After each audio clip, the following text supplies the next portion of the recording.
Hello, everybody. How y'all doing today?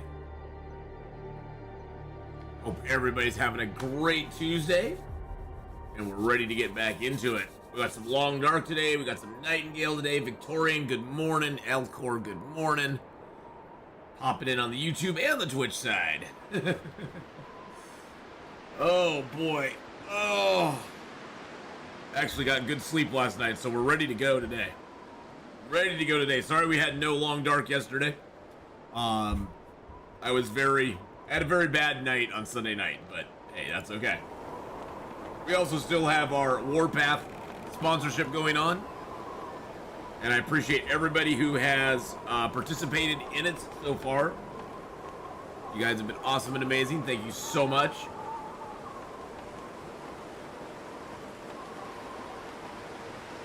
I'm gonna pin that information to the top of the screen. That way it's nice and easy for everybody to get to if they want to participate in it. We have a few days left. I think it's now...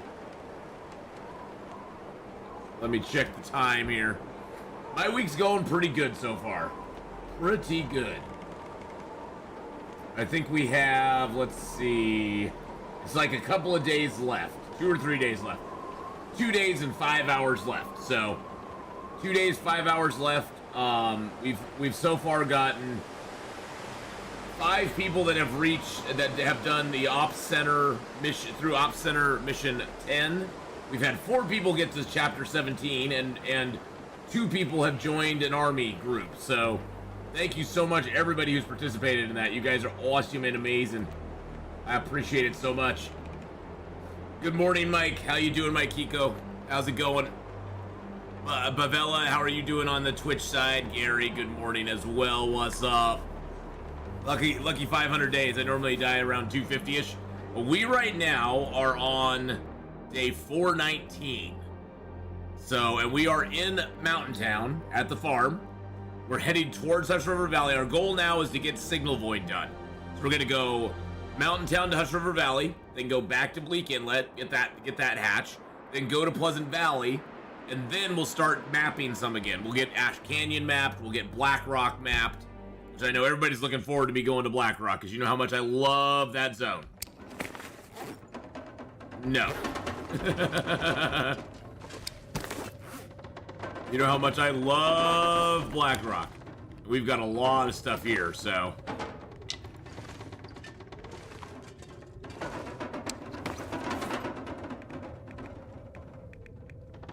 I can definitely drop that heavy hammer here.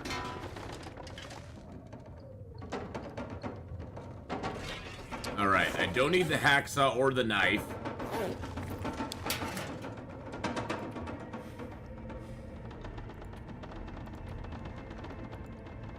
Throw that in there. Got a few guts and hides here. I just need one more burdock root and I can do something. I'm gonna throw that burdock root and that in there. I'll even throw that in there for right now. I think I already got some arrow shafts. Yeah, I got some arrow shafts already. We got some feathers on us. Yeah, we got a few.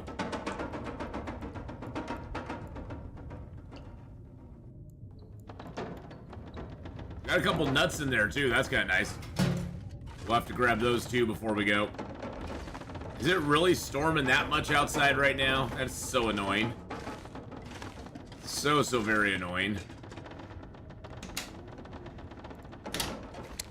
Hey, Brian, how's it going? Quick question, does PV have 2 Polaroids? No, Pleasant Valley only has the 1 Polaroid. And that is the Polaroid that you get where you go and you do the Polaroid at the signal tower. It only has, let's see if we can find it here.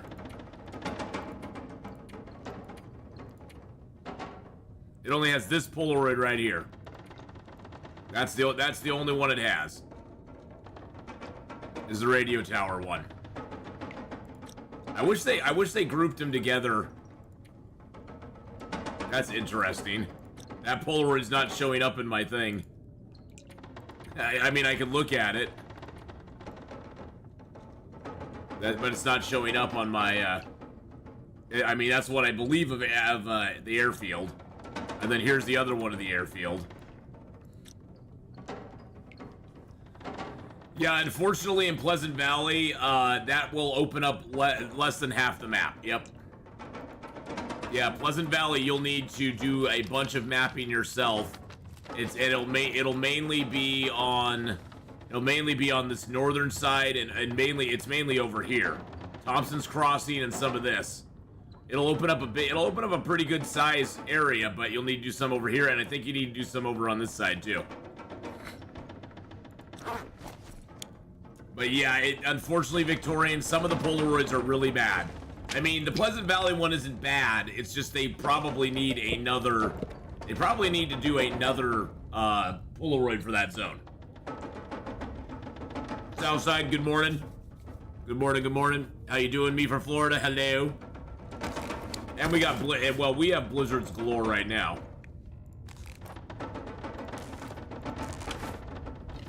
I think I'm actually gonna leave my backup bow here as well. I made a backup bow and I don't really need it at the moment. Really, game?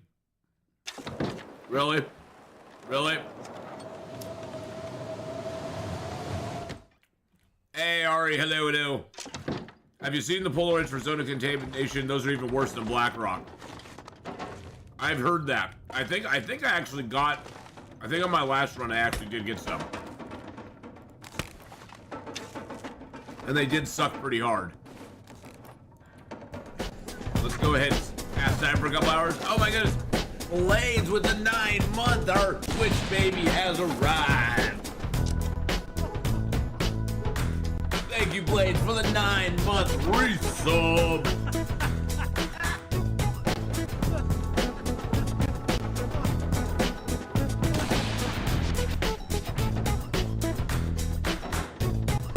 Thank you so much for that 9 months there, my friend. All right, let's break this down with our hands. Just resubscribed for 9 months. Okay, I think the storm might have gone away. Let's get out some points to everybody, and thank you so much again for that 9 months. Okay, I think the storm finally went away. Maybe. Kind of went away.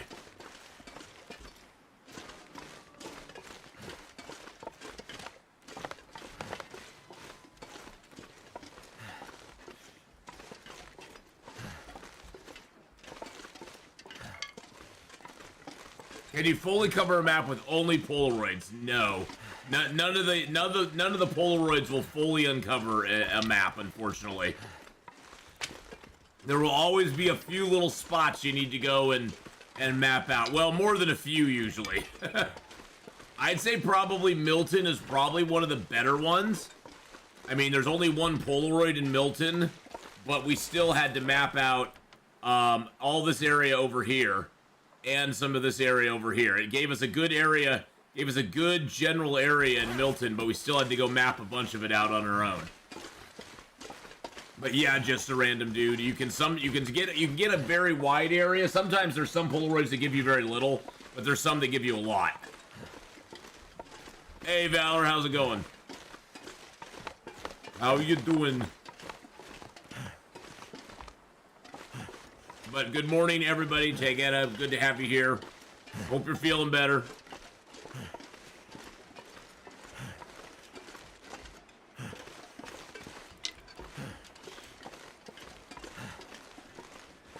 I mean, the Polaroids, though, just a random dude. The nice thing about the Polaroids is they give you some of the map, and then you can go and kind of figure out where you need to, map from there.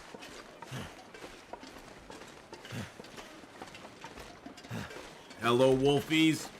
Where are you?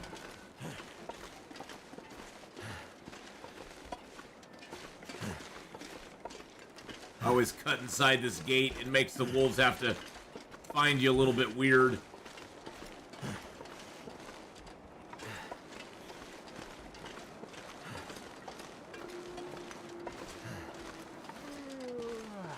I know you're tired now, buddy.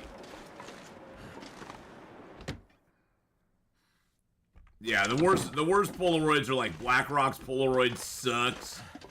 Oh wow. Oh, wow. Oh, wow. Okie dokie then.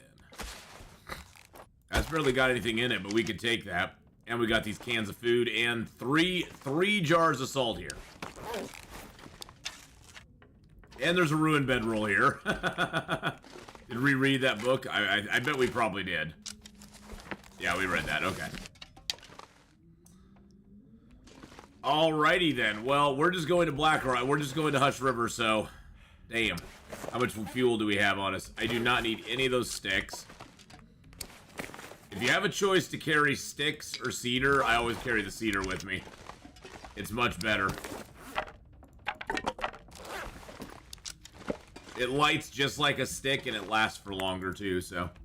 I mapped everything on my stock to run, and from my experience, the worst Polaroids are in zone of contamination. Yeah, I think the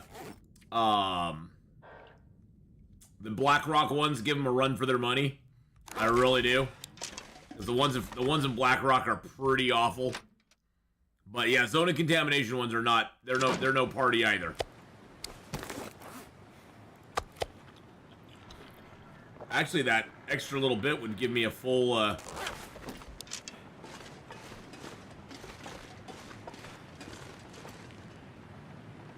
See if we got wolves down there.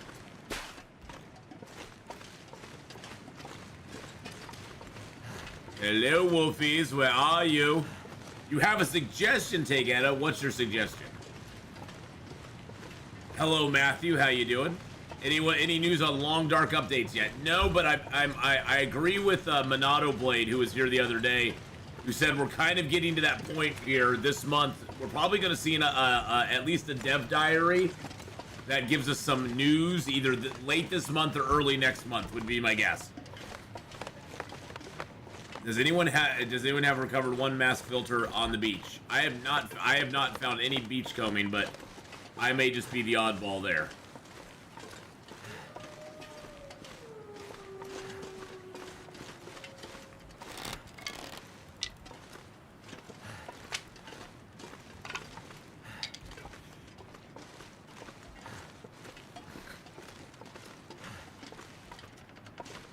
Your brilliant twin jump with the Reaper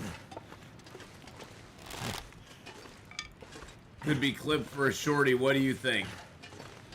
Your brilliant twin jump with the Reaper. Which one are you talking about? I mean, you can actually go back and clip anything you want.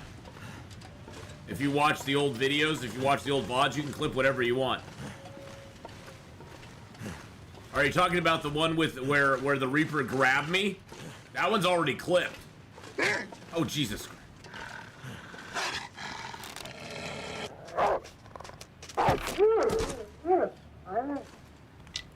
The one where the Reaper grabbed my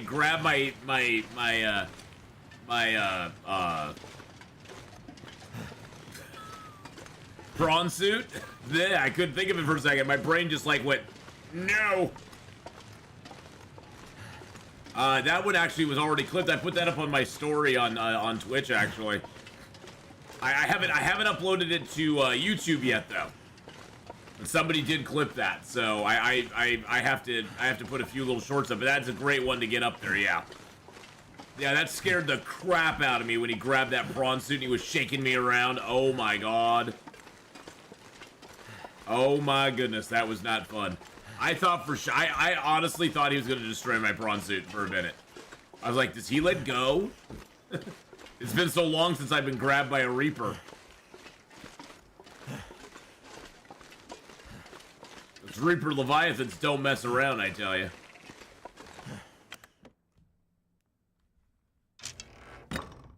Wow, we have a few things here too. Got a little bit of fuel here. I don't think I left much here otherwise. Yeah, I didn't leave much here otherwise. We just left ourselves some fuel here. The double jump was great.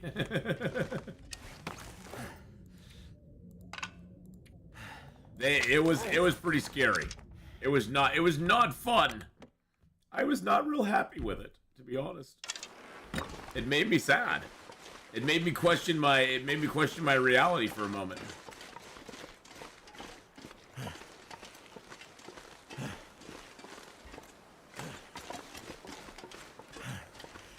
Yeah, see, this is where our moose is in this zone. See, there's the moose marks there. Our moose is he's gonna spawn up over here if he spawns. Wow, we actually have positive temperatures out right now, which is kind of surprising. Well, I guess it is towards evening, so it's not that much of a surprise.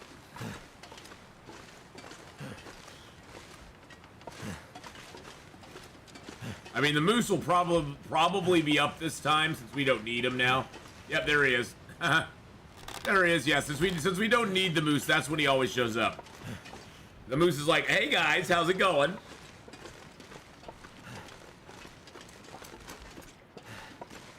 Very brave to leave the prawn alone in the crash zone. Well, you know, I wanted to swim around Tarmigan and get some of the loot that's there. The crash zone actually has quite a bit of good loot if you're willing to brave the Reaper Leviathan. There's a lot of parts to the Cyclops back there. There's a lot of metal. There's a lot of boxes that have like water and batteries and power cells and stuff. So if you can be brave, you can get quite a bit of stuff. But that's the thing with Subnautica. The whole code is be brave, dive deeper. You got to be brave and you got to dive deeper. And if you can do those two things, it'll be fun. It's scary though. Subnautica. I saw there was a guy who did a sort of a breakdown of why Subnautica was so good and why Below Zero kind of sucked. And one of the things he put in there was that, you know, there's a difference between terror and horror. And Subnautica is a great study in terror, because there's not a lot of like it actually grabbing you and eating you and you know, that sort of stuff. But at the same time, there's this lingering terror in the game that you're always looking over your shoulder. You'll hear noises and be like, "What the hell was that?" You know, and all of a sudden there will be something that just pops up. Like, you know, we all know the sound of the warper when he gets close to you. We all know that sound. We all know that sound of the Reaper Leviathan just coming out of nowhere. Just be swimming along and it's all good, and all of a sudden you just hear, and you're like, "What the hell is that?" You know, and so it really makes you like constantly be kind of looking over your shoulder, which is great. Which is absolutely, yeah, exactly. That's the thing. You never ever miss Pac-Man. You never ever get used to that sound. You know, a lot of times in Long Dark, it's like, "Oh, I hear a wolf bark." And it's like, "Oh, okay, it's another wolf. I'll have to face him down." But in that game, you never ever get used to that sound. Ever. It always is just as scary. The unknown is always scary, exactly. And even when it's known, even when that unknown is not unknown anymore, we know that's the Reaper Leviathan. We know that it's a warper. It still is scary to us.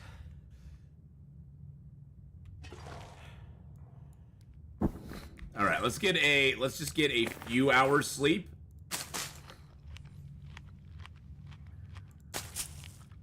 I'm not gonna sleep the whole night because I'd like to see if we can catch I'd like to see if we can catch ourselves an aurora tonight. So let's just sleep like 5 hours.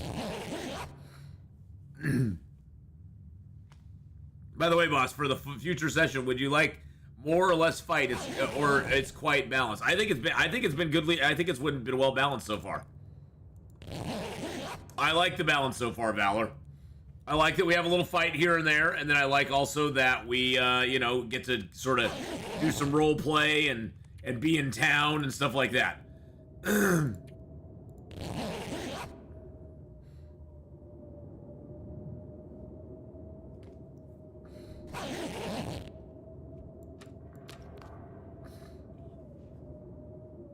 How many more years of mapping? Oh, we got a few, but right now we're doing Signal Void. We're not doing the mapping now.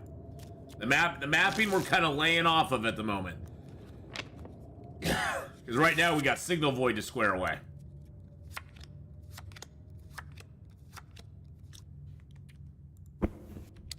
All right, let's eat a few. Let's eat a few more cattails real quick.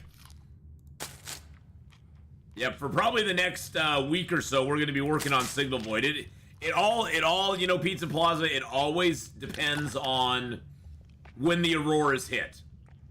You know, we could be in this zone for days and not have an aurora hit, or we could go in here today and tomorrow night we have an aurora hit.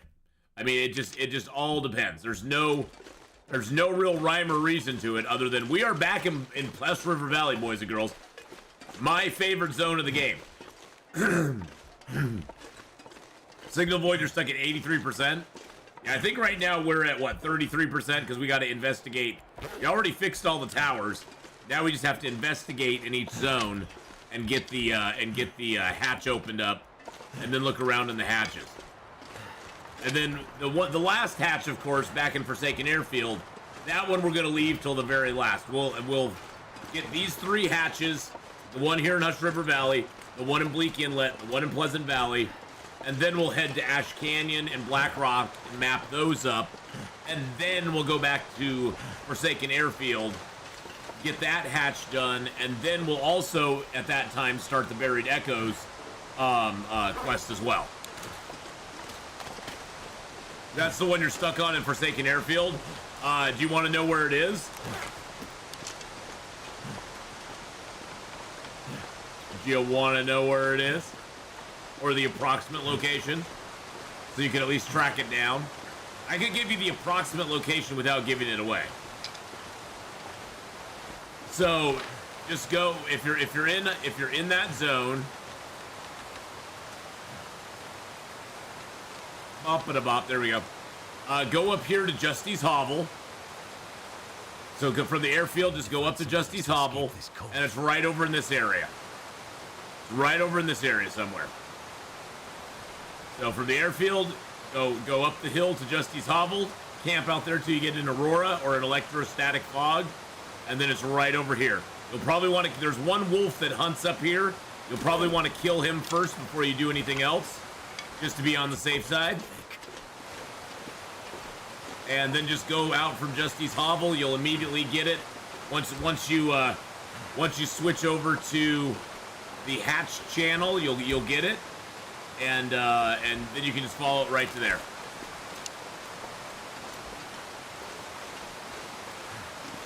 It didn't trigger for you. That's interesting.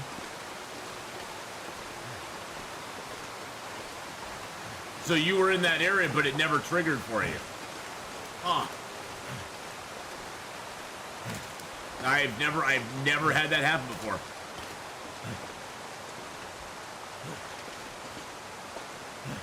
On my stalker run, I got wedged between a fallen tree and a big boulder. I can't get out. Is there a way out, or do I abandon the run? Is that boulder your save point? Is where you're wedged a save point? Because if not, just reload to your last save point if you can. Otherwise, yeah, the run's pretty much done. Otherwise, Ari, yeah, you're pretty much done.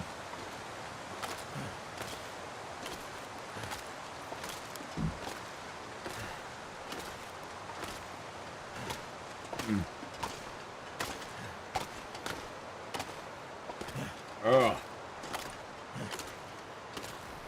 Yeah, I don't know, Pizza. That is so weird that you aren't having any luck with it. I've never encountered that myself. I mean, I've only done it a few times though. It's not like I've done Signal Void hundreds of times or anything. I've done it on a few runs.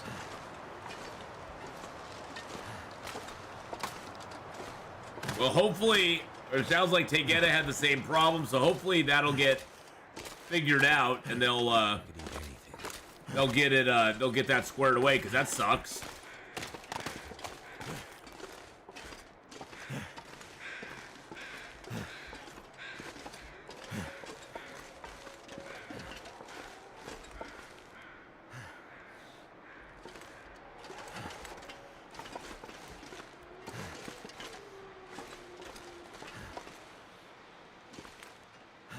I don't see Mr. Bear over there.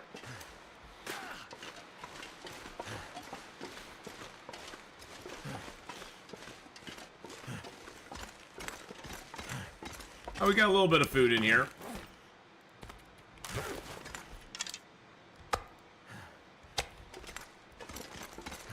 Oh, hey, look. Just what I needed. I needed a black bear hide or two. Yum, yum. Eat up, sucker.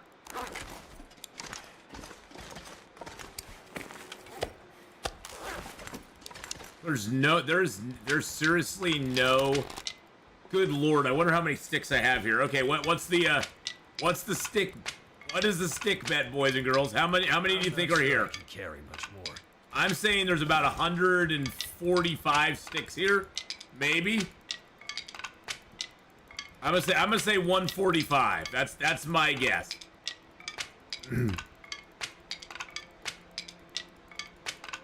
It might be less though. I might want to revise my number down, but I'll stick with it. I'll go 145. 85 me for Florida, okay.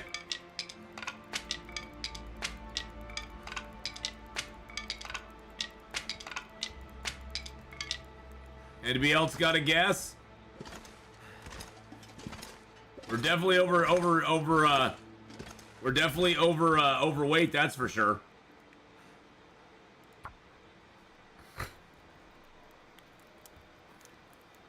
Anybody else have a guess? I'm saying 145. Me for Florida since 85. Just a lot. It's a lot.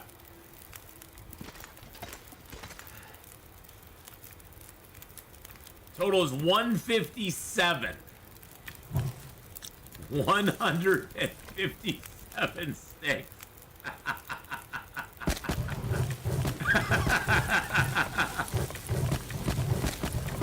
157 sticks. I was close. I know my stick piles. I know how crazy I am when I start picking up freaking sticks. I get a chicken dinner. Yeah, baby. That's a lot of sticks.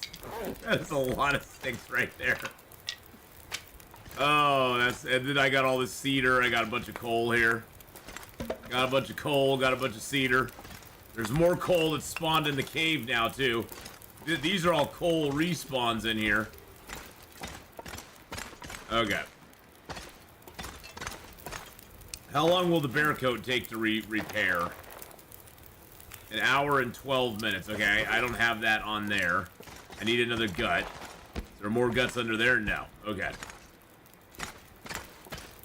Imagine how many sticks you've gathered in 7,000 hours. Oh, I probably gathered more than a stick per hour, that's for sure.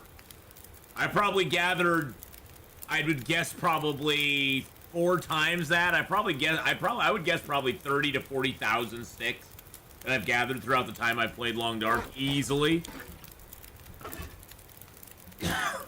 It wouldn't surprise me anyway.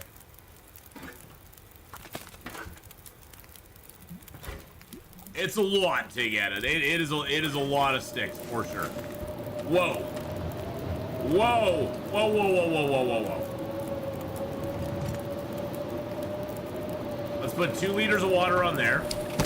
Hey, Ferrero, how you doing? And then we're gonna repair our bearskin coat.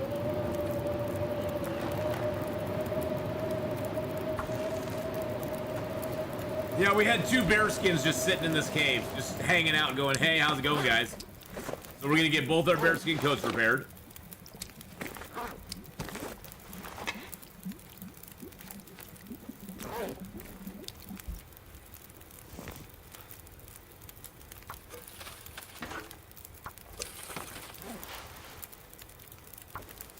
We'll get this. Yeah, that was another blizzard. Yeah, another blizzard.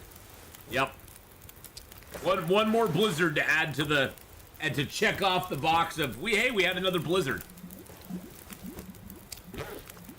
I wonder actually how many blizzards have we have in our 420 days. We've had 255 blizzards. 255 blizzards. So let's see. Hold on a second. Let me do some quick math. So we've had 255 in our 420 days. So that's 60% of the time we've had blizzards. 60% of the days we've had a blizzard. It's day 420, boys and girls. You know what that means. Blaze it up if you got them.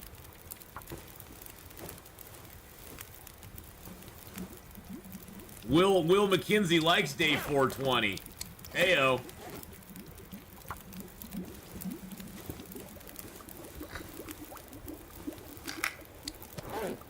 Too heavy. All right, that means we can leave some water here, thank goodness. So we got 10 liters of water. Beautiful. Blaze it up in a blizzard. Yep. That would be a Mark Wars approved message right there. Blaze it up, baby.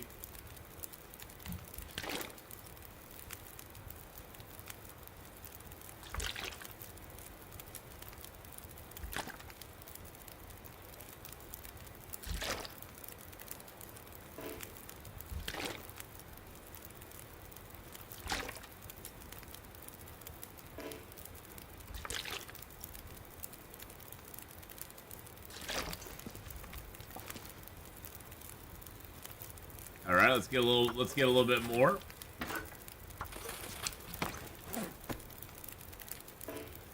I have no more cloth on me. Interesting. Okay. Well, that's okay. Do I have another leather on me? I do. Let's get the leather going. Birches. Yeah, 420 birches. All right. There's a little more water for us.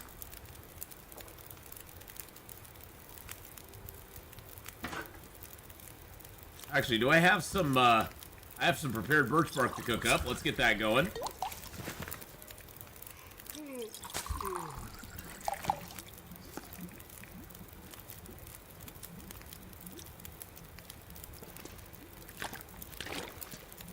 All right. Yep, let's get this birch bark going again.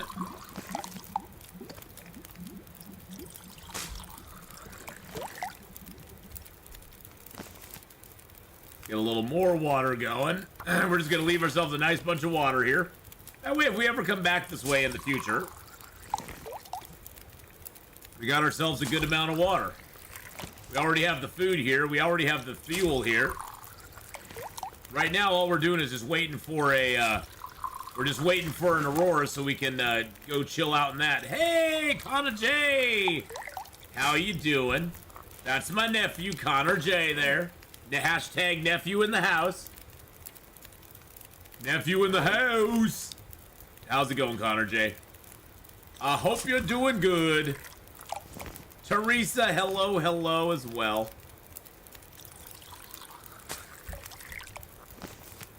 What is Bannock made of? Oh, that's the flower stuff. Yeah, I don't want to use it. I don't want to use that. All right, we got a few minutes till that's boiled. Let's go ahead and look at our rosehip tea. That one's not. Yeah, that one's got that birch bark tea. There we go. We can throw the birch bark teas in there. That's got reishi mushroom tea in it. That's got rosehip. That's got birch bark. Coffees. Do I have any more coffees I can put in there? No. Coffee, and that one is empty. Interesting. Woke up this morning, look around for my snowshoes. You know I got me those snowshoes blues. I woke up this morning, looked around for my snowshoes. You know I got me those snow walker blues.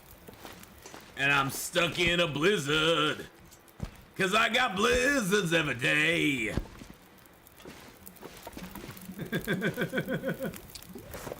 I found a bunch of flasks. This is the Jackrabbit flask. Does it look familiar? Does that look familiar? Maybe a little bit. Look at that. Look at that beautiful flask. Ooh. That was sent to me. That was sent to me by one of the viewers. That was sent to me by Blazin.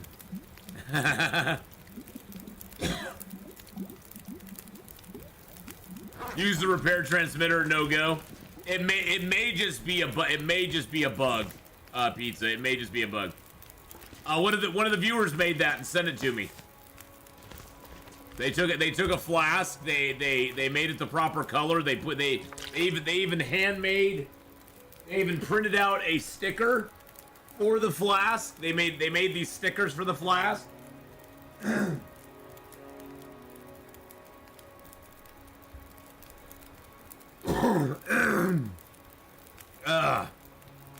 Yes, it was very nice of them. All right. I say we get a little rest now and hope that an Aurora hits. Yeah, it's pretty damn talented, isn't it? I was like, holy crap, that's a lot of work.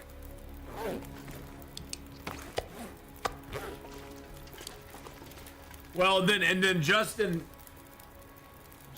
painted me this. Justin painted this for me.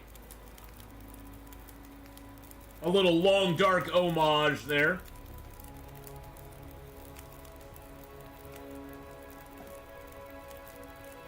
Which is pretty cool.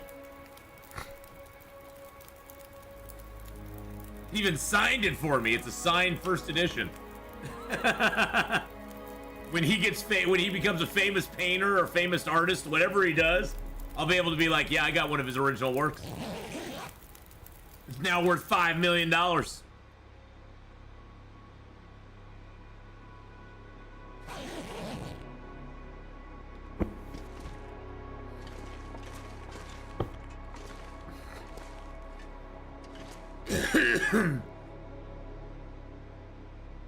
I do have very lovely viewers indeed. Very lovely viewers. Yeah, way more talented than I am. Holy crap. I can barely draw a stick figure. I have all the artistic talent of a blind hedgehog in a bag.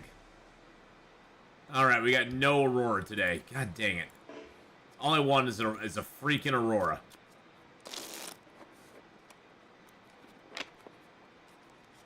I mean, at least out here I have no chance of getting cabin fever. I mean, you know. At least that's a thing.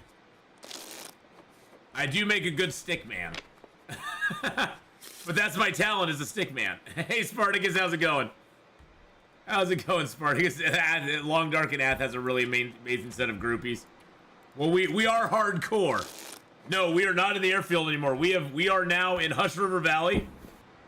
We are in the Hush River Valley. We are right now at this cave right here.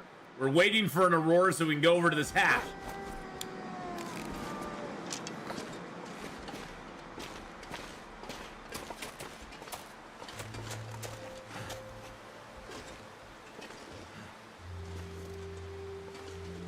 I got wolfies every day. Like a new day. There's a wolfie right over there. Not anymore. Well, hello there, sir. Where did you come from? You fine young mammal? You fine young animal?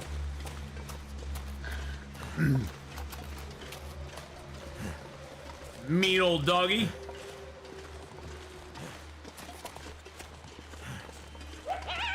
Oh, Jesus Christ. Hannah J just subbed up. Spartacus Maximus 55 gifted a tier 1 sub to Kona J. They have Oh, given 2 thank you so much, Spartacus.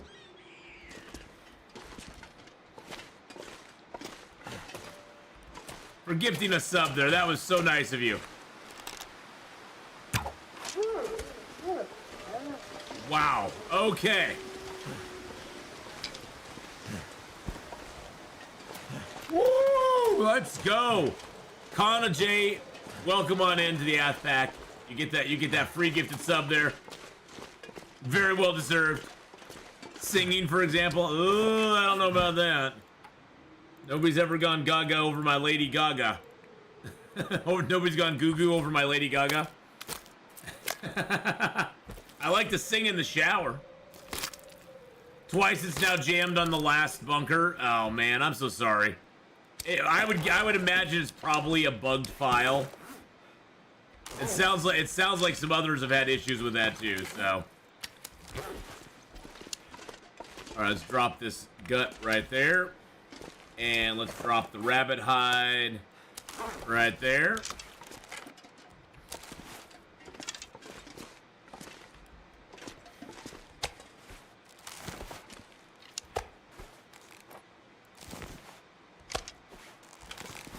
we go. Yeah, so Pizza, was this a file that you had for a while before they did like the last major update? Because it sounds like that's the problem that people have been having. Is that the updates are screwing it up. Which day will I find the airfield bunker? Oh, it's gonna be a while. Because we're doing Hush River Valley first, then we're gonna go to Bleak Inlet, then we're gonna go to Pleasant Valley, then we're gonna finish mapping all of the Ash Canyon and all of Black Rock, and then we're gonna be going back to Forsaken Airfield. So it's probably gonna be a couple of weeks in real time. To be completely honest, it's probably gonna be a couple of weeks in real time. So it's gonna be a while. Yeah, but the file was only 2 weeks old. I don't know. I don't know what's going on with that then. That's wild. That's some wild sauce stuff, man.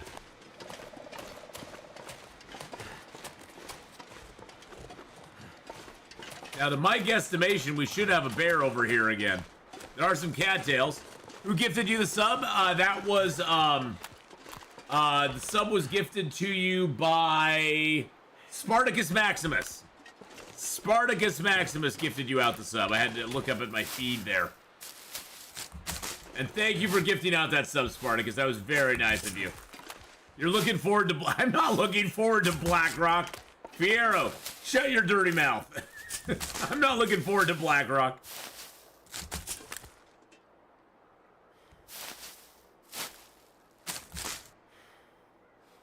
Yeah, the bear's right over the hill here.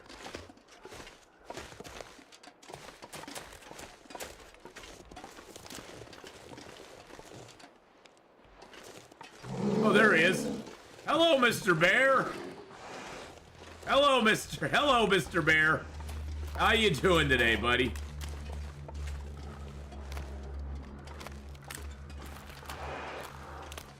Now, you can do two things here. You can hunt him safely from the top of this tree if you want to. And he can't get you up here. I don't think he can. I'm not 100% sure, though. I think he might be able to run up that tree. No, he lost track of us.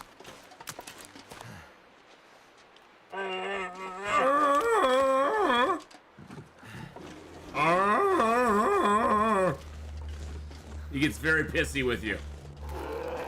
Some days you get the bear, and some days the bear gets you. Some days you do. And by the way, boys and girls, the Warpath, it just threw it up there in Stream Elements. But Warpath is still our sponsor for the next 2 days. We've had wonderful response so far. We've had lots of people participate in it, which is amazing. I appreciate everybody who's gotten through Ops Mission 10. Also the ones that have finished Chapter 17. That is freaking amazing. And thank you so much, everybody, who's helped out and participated in it. It's been a very successful sponsorship. I've been very happy with it. It'd be great if we could get some more people to download it onto your PC, play it to Ops Center mission number 10, which takes literally like 35-40 minutes. It literally takes barely any time at all. Chapter 17 does take a day or so to do.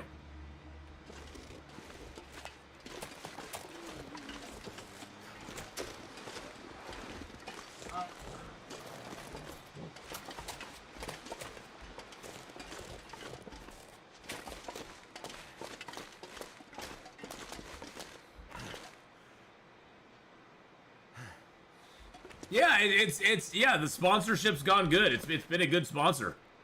Very happy with it.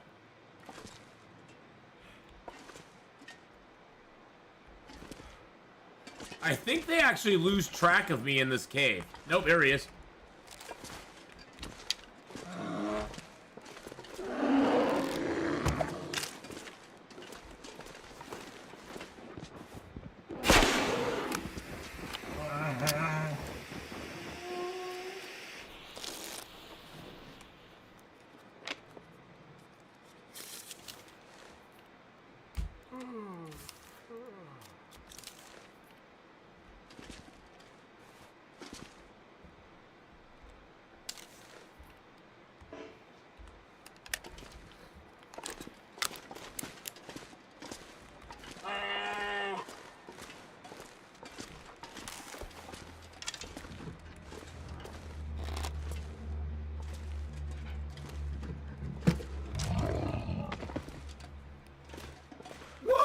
let's go.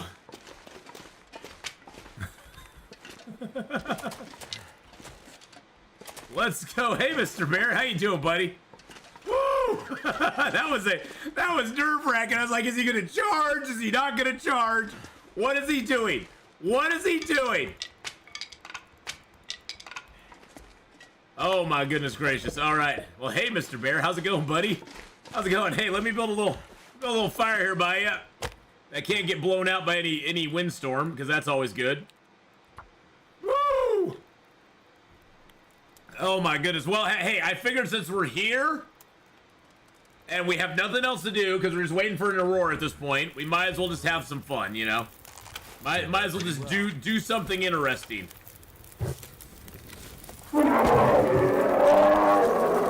Yes, the bear apocalypse. We are the bear apocalypse. You think that's about the bear getting me? No, that's what the bear does when I get him. He's like, Atheenon. Ooh.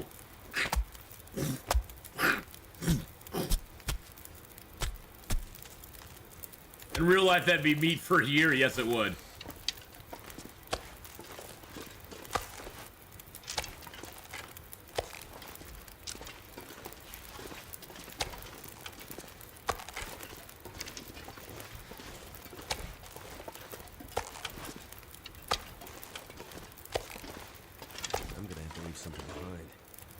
Is it just me, or are the bears smaller than they used to be? I remember bears being like 35 kilos or so, and now they're coming in at like 25. It seems like there's less meat on each bear. Not that it's a big deal, it's like, whatever, but...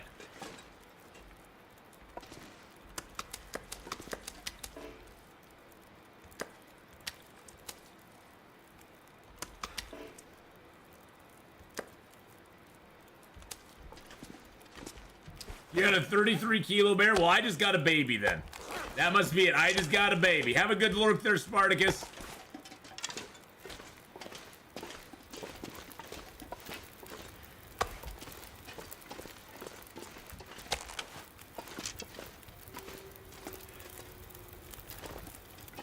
Yeah, I'm gonna get the fire lit back here where I want the fire, where I want the actual fire. It's not like we don't have 100 plus sticks in the cave. Yeah, it's just RNG on the animal meat. I've been noticing I get more smaller bears these days though. I don't know. I've just been noticing my overall average on the bears has been smaller than usual. Is that all? Oh, that's all. That's like, that's not raw, is it? No, that's all cooked.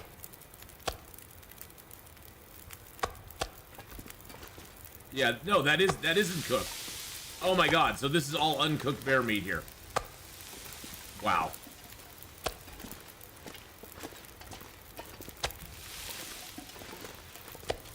We got all this uncooked meat here. I wonder if I can drop any of this gear. Wow.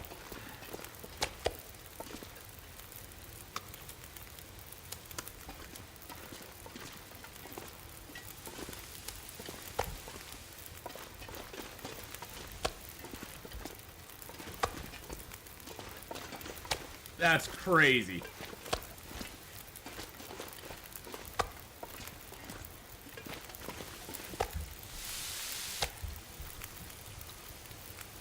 Carnivore diet. Yep, we're on a carnivore diet now.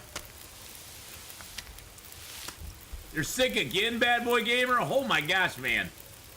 You were just having the worst. You're just having the worst of luck.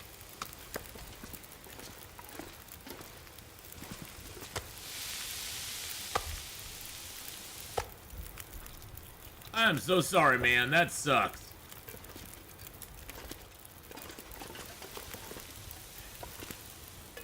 Alright, we're gonna get this done.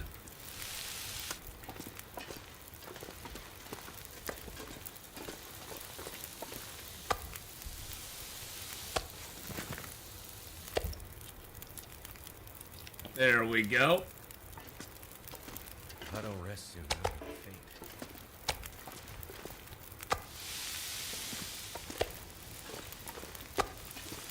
All right. Go ahead and get these harvested up. Yeah, I hope you get well soon, bad boy gamer. I hope you feel better soon, man. It sucks not feeling good at all. And you've not been feeling good for a while, ever since you went in to get the toe stuff taken care of. You've not been feeling good, so.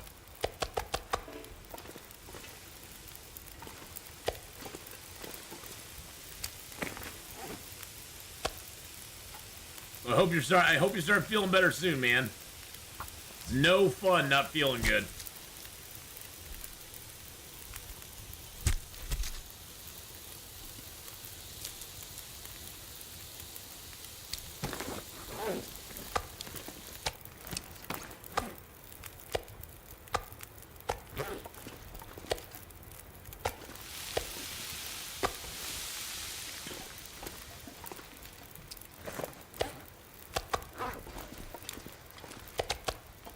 There we go.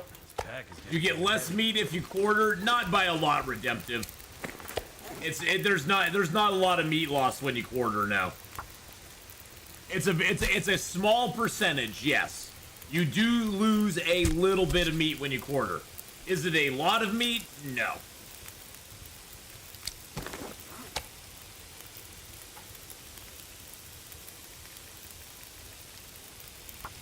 It's not terribly much.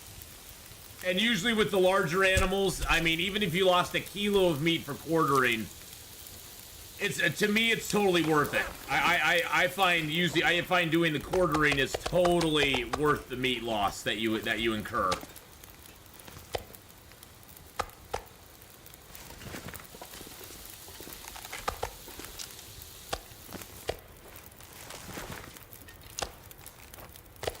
Oh, you haven't got the toe taken care of yet.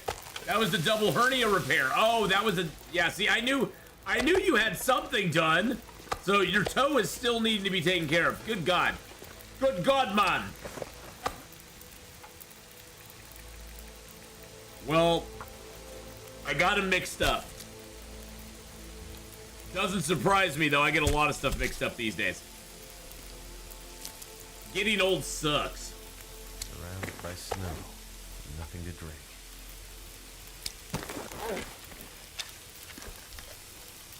Getting old sucks sometimes.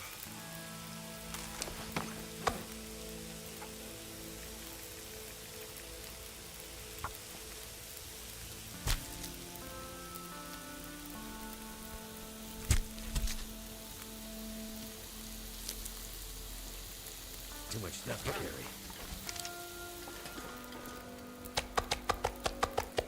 This is a cave of destruction. It's a cave of death. Feels like night's coming.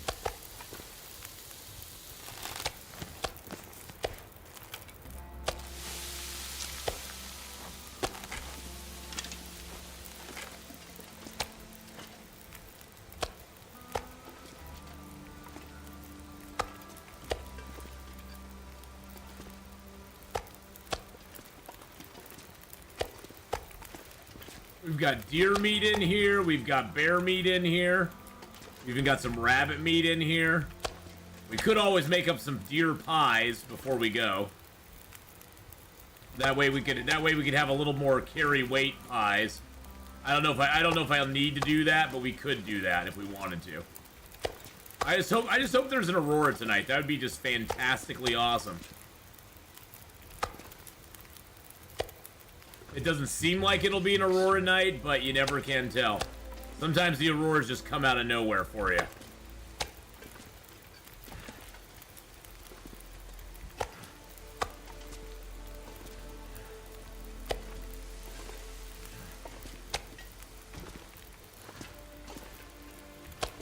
This is all the cooked stuff over here. These are the cooked bear meats anyway. We got some good ones, we got some bad ones.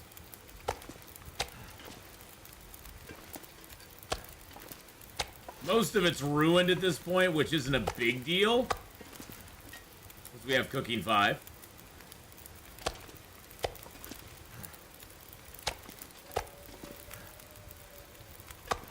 We didn't take very good care of this cave when we were here earlier, so I feel kind of guilty about it.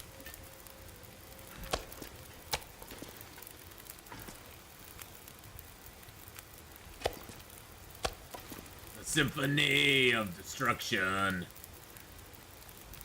Good God, Megadeth was so good back in the day.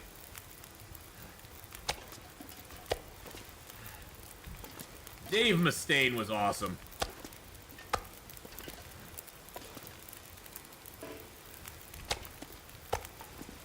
Has a lot of writing credits on Metallica's first album.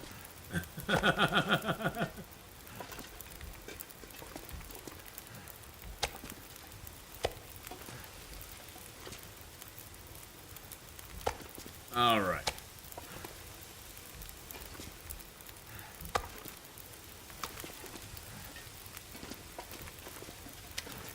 What's the weather like? Oh, snap. We did get an aurora.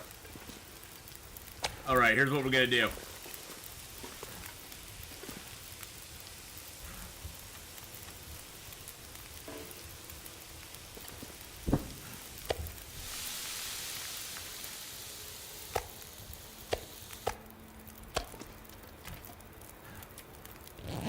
For 3 hours of sleep, that should give us a... Yep, here's an aurora for us. Nice.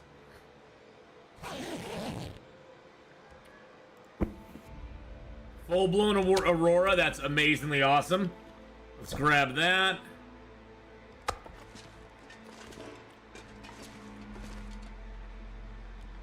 I don't want any nasty stuff on me, so let's drop the food. Yeah, let's drop the food. Let's grab a thing of water.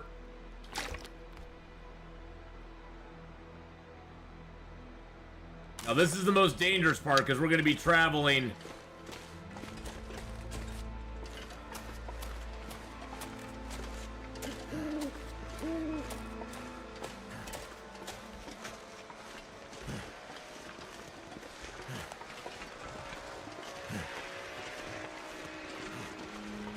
This is the most nerve-wracking part because we got to travel over here to the bunker. I'm gonna go the long way around where I know there's not many wolves. There we go. There's the signal. The radio did its thing.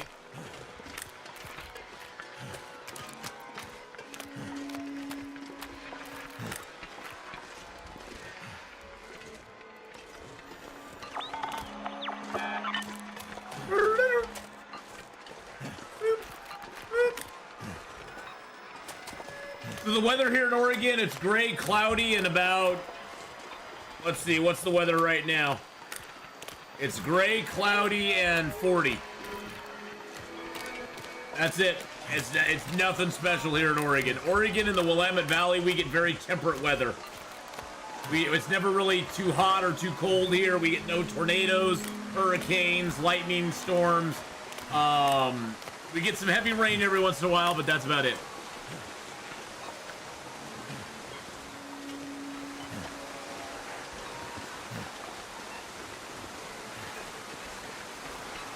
Yeah, it's right over there.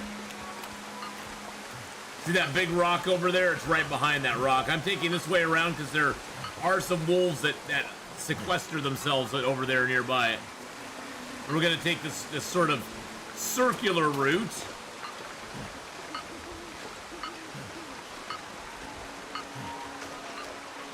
Yeah, it's right there behind that rock.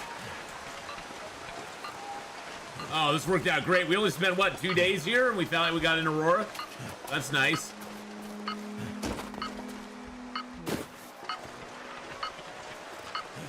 That little hump of snow right in front of us. Beep, beep, beep, beep, beep, beep, beep, beep, beep, beep, beep, beep, beep, beep, beep.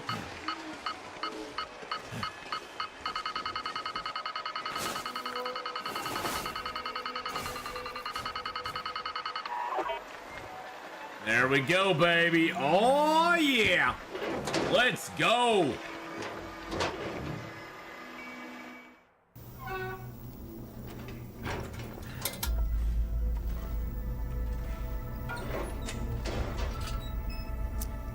Search Bunker Gamma.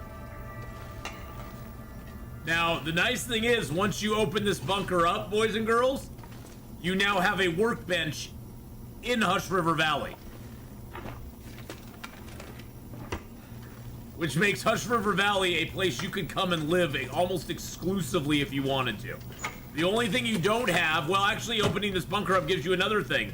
It gives you a crap ton of cloth. I forgot about that. There's 3 blue cloths right here. So guess what? We were missing cloth before? Not anymore.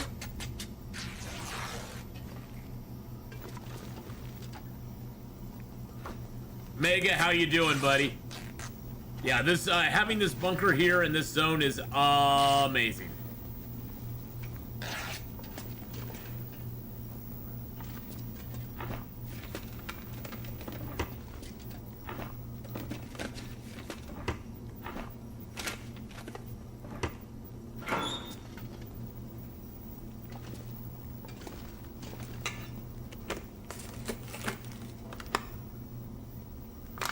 Oh yeah, I love this zone too, Ferrero.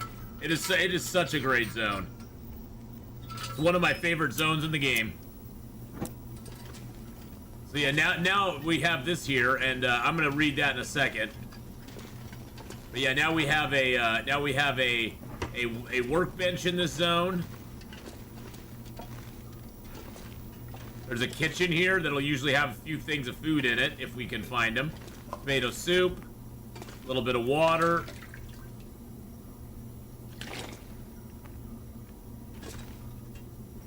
Really, no can of corn. I'm very disappointed. There's the log. No cans of corn. That makes me sad.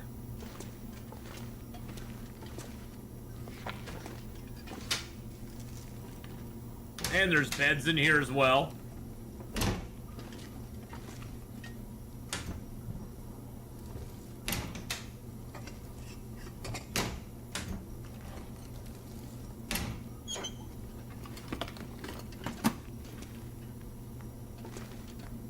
Oh, you can even break that ladder down if you want to.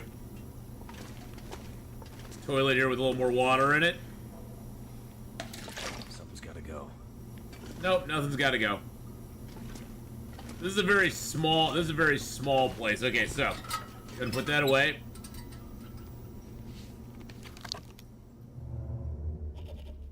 The island hasn't been making our lives any easier. Hauling loads from the coast to the inland bases has been slow and costly. And people are starting to notice our operation around the airfield and mine. It's getting harder to stay under the radar. But the character of the locals, both here and far inland, seems in our favor. There aren't any helping hands. Outsiders get ignored and then forgotten. And we play the part.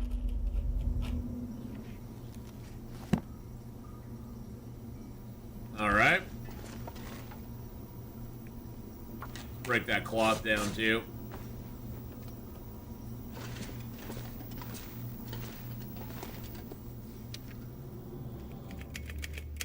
Session 14, Project Medical Officer interviewing Patient 7. Return to the first instance. What did you see? It was at the beach. Just pictures in my head, feelings. One of those beaches where the sand goes way down to the water, no drop off. I remember a gray day and dark water, no wind, no waves. I was alone, looking around a lot. I didn't understand what was Right happening. inside the bathroom or something there? Okay. What do you think when you're that little? Always wondered why it was that day, that trip, that stuck with me. Focus on the ending. The final frame. They lost me. Just a little kid. So inside the bathroom?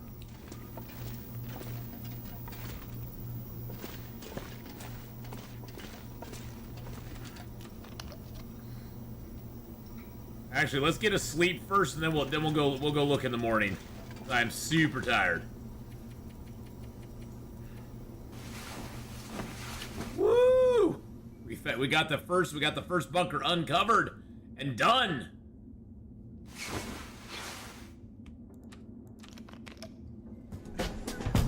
Abba with a 23-month resub.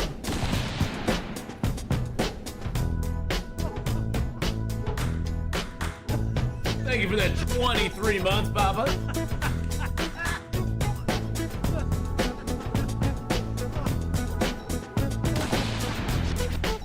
so much, my friend, for that 23-month resub. Puppetonomy just resubscribed for 23 months. Thank you, bud. Almost 2 years. 2 years.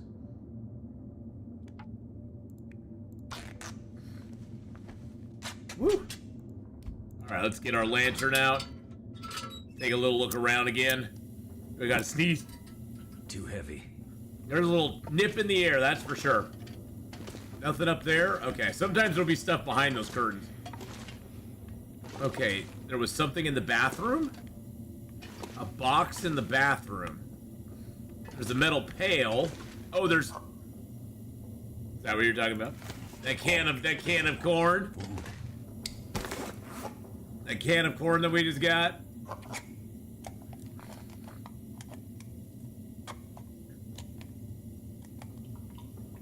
We'll eat the can of tomato soup, and we'll eat down one of those. Now, I think, let's see. So what recipes do we have that take corn? And can we use it in that?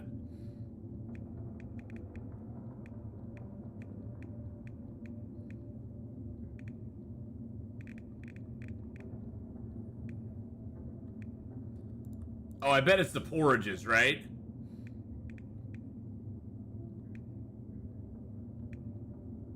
Pinnacle peaches, river running oats. Corn, we could use it in that. Oh, that's cool. So we could actually use it in that, but we need taters.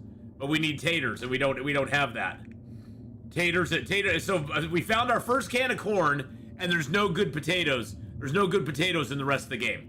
And it won't let us use ruin. For whatever reason, you can use ruined carrots, but you can't use ruined potatoes to make things. But that's the only thing I think that I have that's Thompson Family Stew that takes corn. Let's see, that doesn't take corn. No corn there.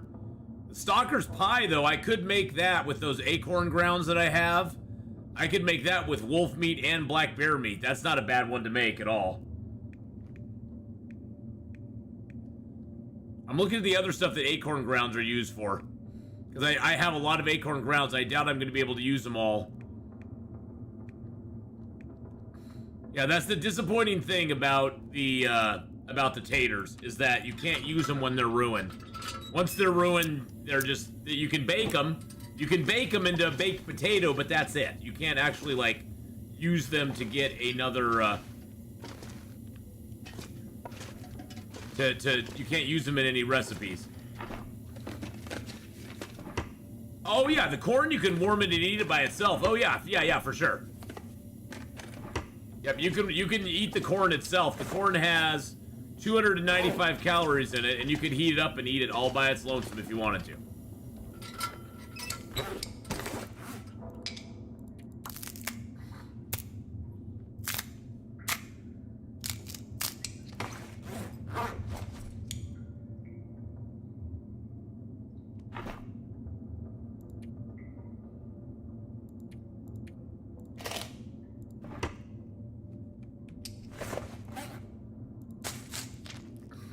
Yeah, unfortunately, there's nothing we can do with the corn other than just eat it. We can eat it. It's nice because it does have a moderate amount of vitamin C in it, which is good.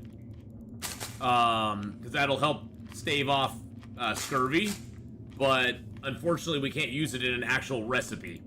Because the only recipe we can use it in takes taters. And unless I probably will just carry the corn with me, and maybe by chance, in one of the other zones, we'll find some potatoes that haven't decayed yet, but all the taters we have right now are just 0, so.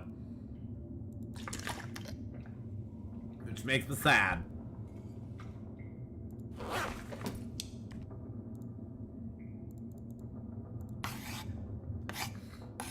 So nice having a workbench here in Hush River Valley.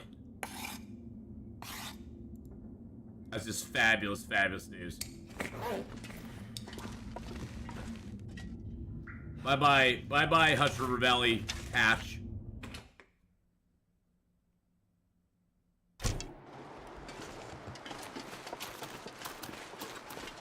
Back to the cave, boy. Back to the bat cave.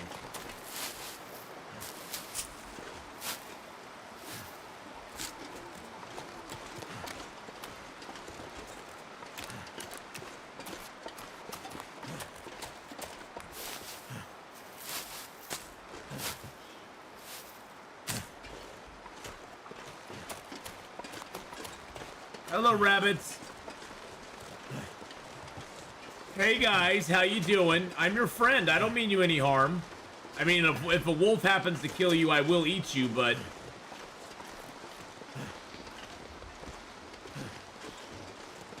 I mean you no harm in and of yourself.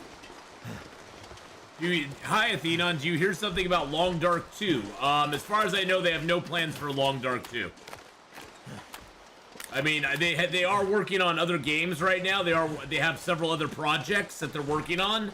I doubt that Long Dark 2 is something they're gonna do, but maybe it is. I mean, maybe it is, and I'm completely wrong. But I think they're gonna probably go some other direction with the next Long Dark game, or with the next game that they come out with. Because they got good. I mean, they could do another survival game, a different survival game than Long Dark.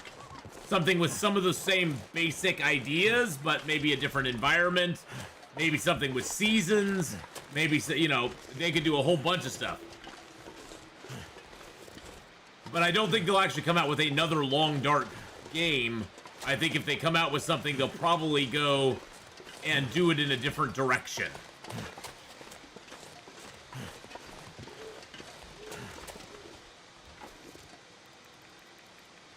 But you never know. Maybe they will. Maybe they will. But yeah, I don't have any inside information though. That's for sure. I got no inside info or anything like that.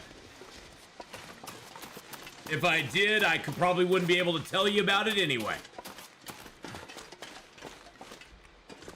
I'd probably be under an NDA if I did have it. Alright, so there was an item we could make with, yeah, we could make that with black bear and wolf meat. We can make these stalker pies with acorn grounds, water, cooking oil, and salt. I think I might schlep some bear meat and wolf meat back over to the mainland.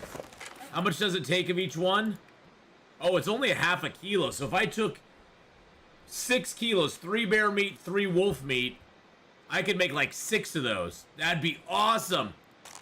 Oh no, totally, man. Don't worry about it. Yeah. If I had a clue, you know, if I had some inkling that that's what they were gonna do, I'd let you know. But yeah, I honestly don't know, and maybe they will. I mean, I know they're working on something else. They've been up front that they are working on something else. I just don't know. I just don't know what it is. No idea what exactly it is at this point. So it could be anything. They could be working on the next CS:GO game for all I know.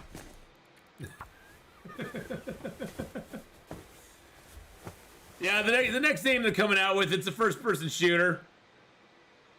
First-person shooter game. That's what it is.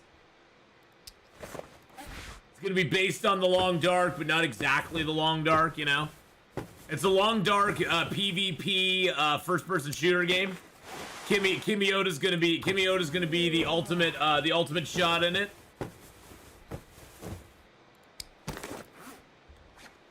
$31 warmth bonus. That's just wrong in so many ways. Hey, we got some cloth from that. That's nice. Let's get these rose hips prepared up real quick.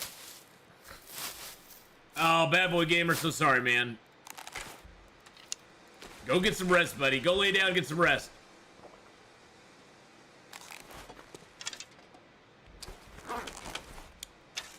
Okay. Is there anything else I can do? Yeah, I can sharpen up my 2 wells. This is my last whetstone too. This is my very last whetstone. So we've got to be a little more careful now.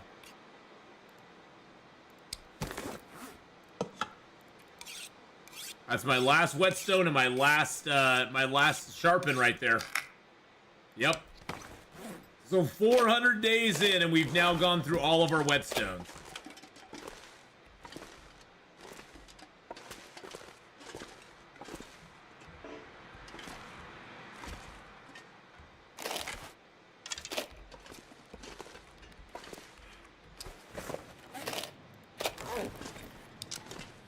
Arcade version with a chainsaw and a Coleman stove. Hey, there you go. When I lay down, they start cramping up in my feet too. Oh, jeez. You just can't win, can you? You can't win for losing, Pizza Plaza.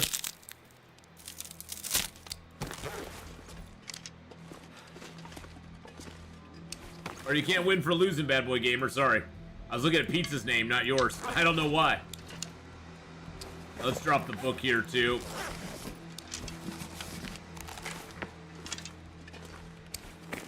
Drop one of the cedars. A couple of the coal. Yeah, we're gonna take these bear hides out. We're gonna take the bear hides out with us for sure. Let's get some water in our belly, and then we're gonna get some sleep. And then we're heading out. Our next goal is Bleak Inlet, boys and girls. That should be fun, huh? Because Bleak Inlet's always a joy to go into. Alright, let's grab that black bear hide. That black bear hide. I'll leave the rabbit hide here. Let's eat a little bit of food first.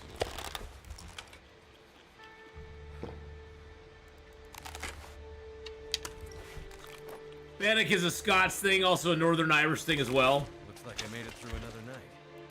Sharpen up the hatchet and knife. You can only do it in Bleak Inlet and Black Rock, right? Yes, those are the only two places that have a milling machine. Let's eat down that rabbit pie. There we go. Then we can pick up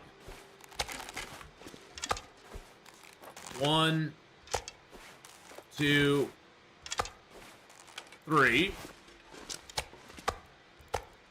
And now we have enough to make the stalker's pie. All we need is the acorn grounds. And we have those down at the farmhouse in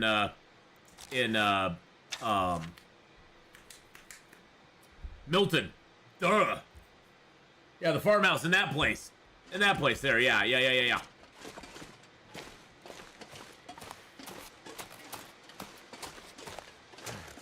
Yep, you can only... It's actually, in my opinion, Tegeta, it's actually safer just to do another forge run. Make another hatchet, make another knife, or 2 or 3, and leave, like, a hatchet and knife at the Carter Hydro Dam, in Coastal Highway, and in and up in Pleasant Valley. Just leave hatchets and knives around the world, and then you can just go ahead and go get them. When yours starts to wear down, it gets down to the, like 15, below 30%. Just go swap it out for a different one. Destroy the one you have and just swap it out, and then just make more forge runs. That would be a long-term type thing. One thing you could also do, Tegeta, to cut down on the hatchet and the knife wear, is you can go ahead and carry the heavy hammer and the hacksaw, and those act as a hatchet and a knife in a way. Because the hammer can pretty much break down any wood structure that a hatchet can. The only one it can't break down are the cloth-covered chairs. Those blue, like, easy chairs, the lazy boys. You have to use the improvised hatchet on those. And the hacksaw can pretty much cut apart any animal just like a knife. And the hacksaw can also cut apart almost every limb in the game, except for the ginormous limbs, which again the hatchet has to do. I've never played any Tom Clancy games now.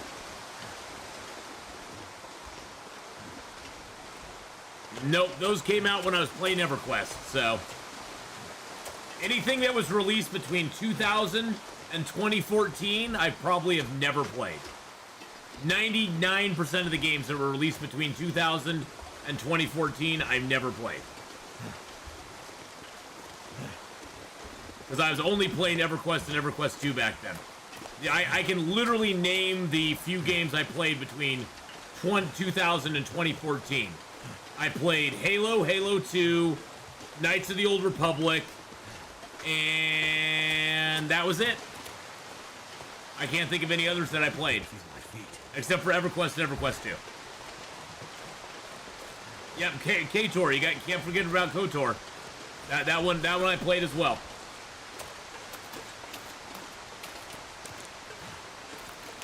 And then from 2014 to 2016, I played like no video games at all. So really, between 2000 and 2016, I played 5 games total. The Donkey Kong games, I played Donkey Kong way back in the 80s when it was in the arcade. The arcade style games, I played a lot of those when I was younger. But I played Donkey Kong back when it was actually in the arcade, not when it was on a console. I've never been a console person. I played very little console games ever.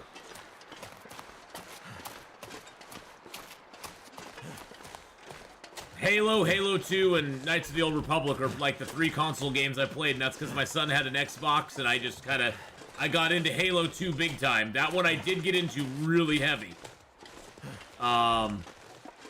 Especially the Halo 2 multiplayer. Woo! Atari 2600.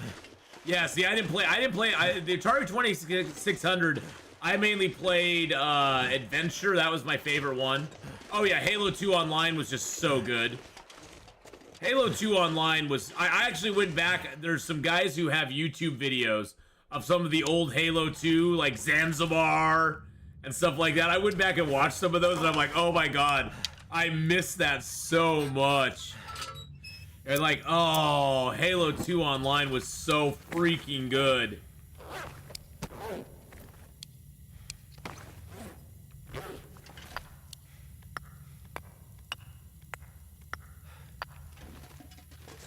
It was such a good game. Oh my god. Double kill, triple kill, kill-tacular, unstoppable. Kill frenzy. Oh. That guy with his voice, I swear, man. Those are some of the happiest moments when you hear that kill-tacular, unstoppable. And you'd be like, yeah, let's go.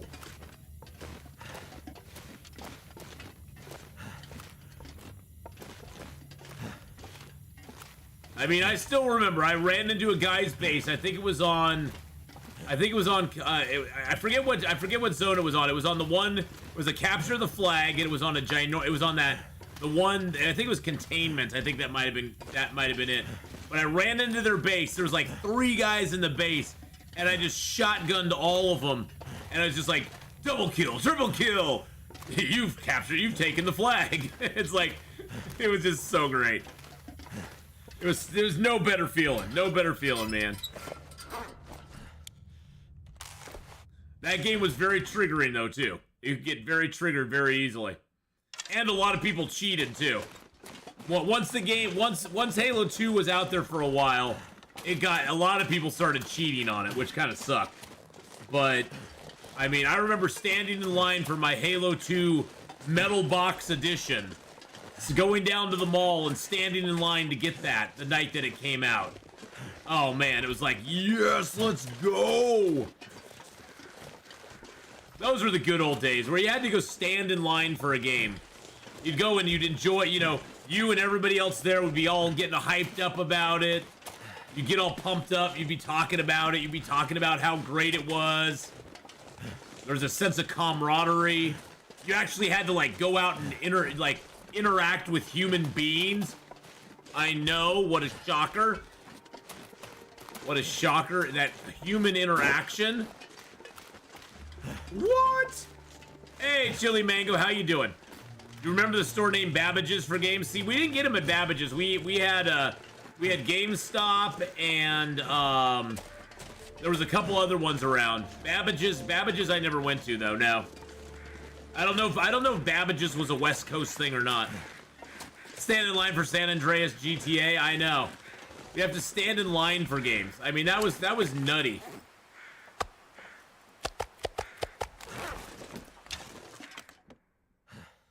You're snacking on snickerdoodles. Nice. But yeah, Chili Mango, we just left Hush River Valley. We investigated the signal there. We now need to go and investigate in Bleak Inlet and Pleasant Valley. So it didn't take us too long to do it, which is good. Good, it's good news, good news. We got more sticks here.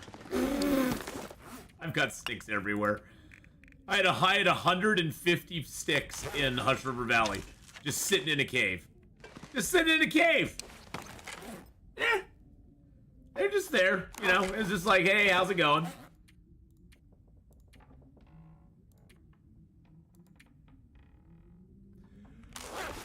I'm gonna leave. Ooh. Ooh. I'm gonna leave the metal here. I had a big yawn there. Leave that metal here. Let's leave a little bit of cloth here too. This will be our cloth for that'll be our cloth for Hush River Valley if we ever go back there.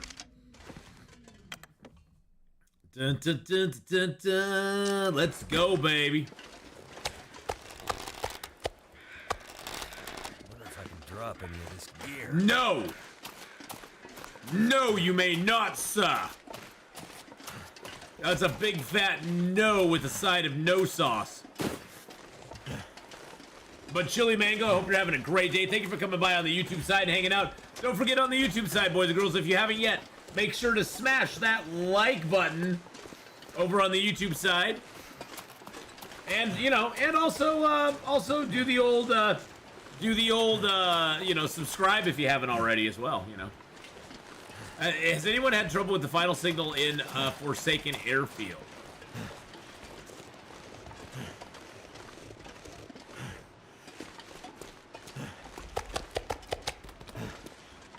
And do not forget, we have our sponsorship going right now as well with Warpath. It's going on for 2 more days. You have 2 more days to participate, help out, and have fun with Warpath. All you have to do is get through Ops Mission 10. And I know it says 1-10, but that's 1-10. So all you have to do is get through Ops Mission 10, which takes literally like 35-40 minutes at most. And if you get through Ops Mission 10, that helps out the stream. And it will count towards our numbers above. We've actually had a few people get to Chapter 17, which is awesome. That's like the stretch goal. That's like the goal they don't expect a lot of people to get to, but we've actually had 4 people get to that, which is amazing. I appreciate that so much. And thank you to everybody who's participated in the Warpath sponsorship. We will definitely be doing another sponsorship somewhere down the road, but this one has been very good, and I appreciate all the support, so.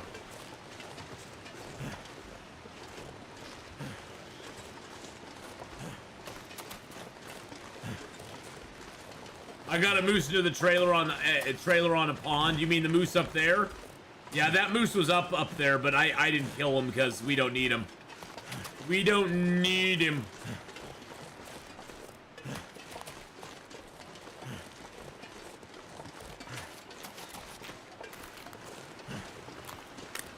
Tried chicken yesterday with my meds, and while I'm sick, it tastes like flat burnt chicken with no taste.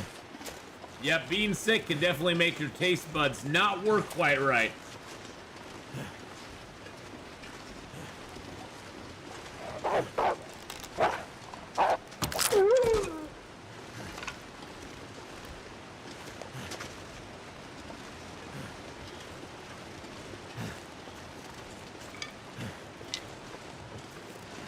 Hello, wolfies.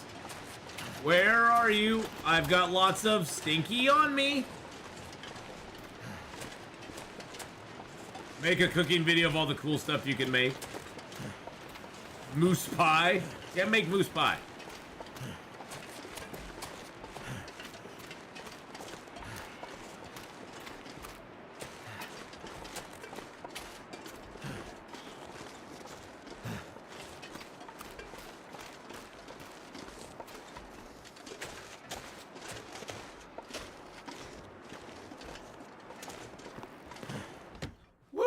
We can make it in here, though. That's alrighty.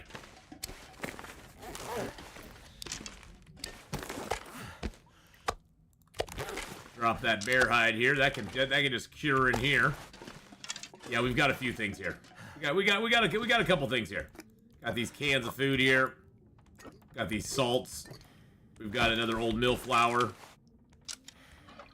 Got some cooking oil. A little more cooking oil. Got another heavy hammer here. Oh, I forgot I have stuff in this cupboard too.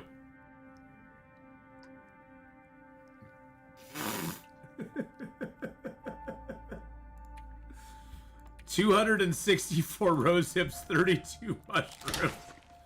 And that's in addition to the stuff I have in this cupboard here. Yeah, that's in addition to all the stuff I have here. That's just wrong. In so many ways. But if it's wrong, I don't want to be right.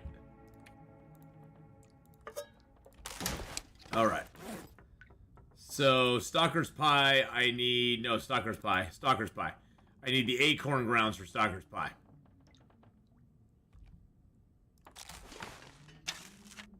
And that goes in a skillet, right? Yeah, it goes in a skillet. So we need the extra skillet as well.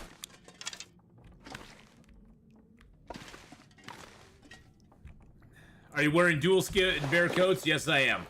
We were rocking a 30 degree warmth bonus. We got dual bear skin coats. We got deer skin pants and boots. We got rabbit skin gloves. We got a aviator cap, which is better than the rabbit cap. We got a wool toque underneath that aviator cap. We have combat pants underneath the deerskin pants, double thermals, double wool socks. We got a thin wool sweater, and we augmented that with a fantastic Northern Ice Canadian jersey. And then we're wearing our improvised insulation underneath our moose hide satchel. That's my go-to setup when I'm all done. Because really, all I care about is warmth. I care about nothing else. Warmth is, like, to me, the most important thing in the game. And it's not even that I'm going to stay warm when I'm walking outside. It's that I can stay warm inside of a cave no matter what the weather is. And that, to me, is the most important thing of all. Is if I can stay warm inside whatever cave I'm going into, that is golden. That's what makes me a happy camper.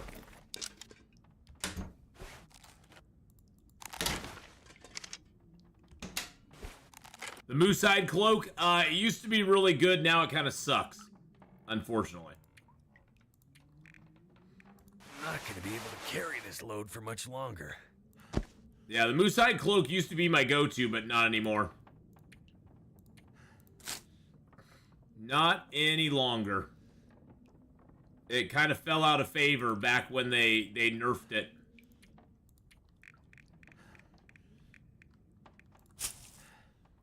Yeah, they took the moose hide cloak from a really, really nice item and they nerfed it down to something that I don't really use anymore. It used to have really good protection on it, so I was willing to give up a little bit of warmth for the protection that it gave. But then they took that protection away, and it was like, oh, never mind. You gonna go play some Long Dark Pizza? All right, man. Good luck, buddy. Good luck, pizza.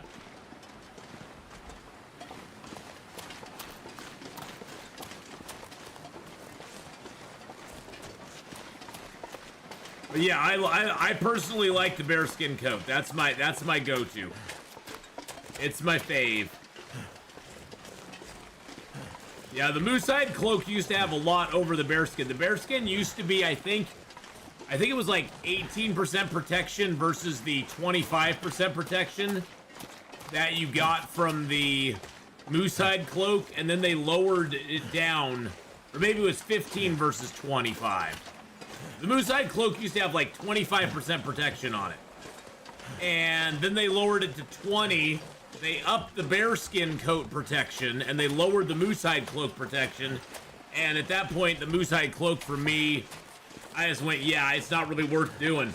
And it's sad because really, other than the moose hide satchel, there's nothing in my mind there's nothing else to use the moose hide for after you get the moose hide satchel. And then the moose hide satchel only takes leather to repair. It doesn't take any moose hide to repair. Which maybe they'll change that down the road and they'll make it so you have to spend a moose hide to repair it. Who knows? That to me would make the moose hide something you'd definitely go after more often.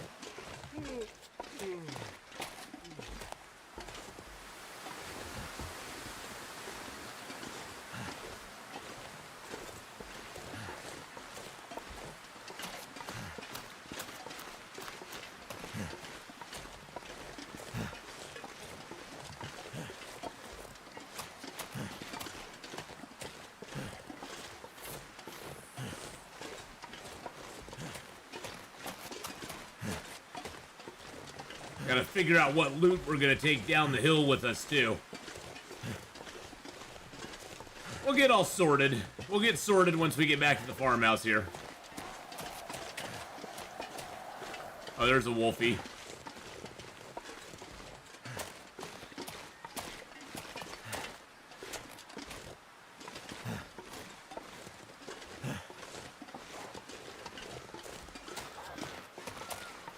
He killed himself a rabbit. Will there be a porcupine game in the future? I don't think so, no.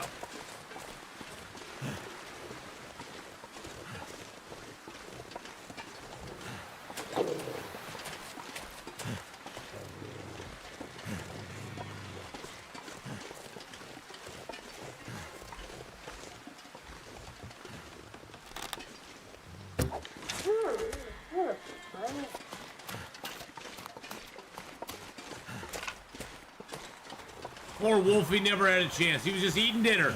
He was being a good puppers, and I just ran up and shot him in the face. Poor Wolfie boy. I don't think it'll be a porcupine in the future, though. No, I don't see that happening. But you never know. They could do something that wild and wacky.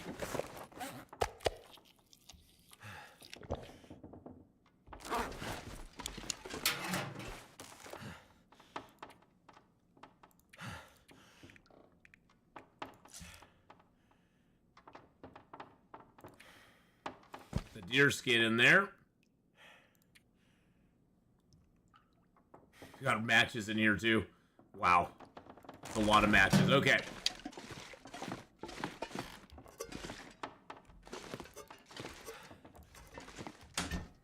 Let's throw the cans in here.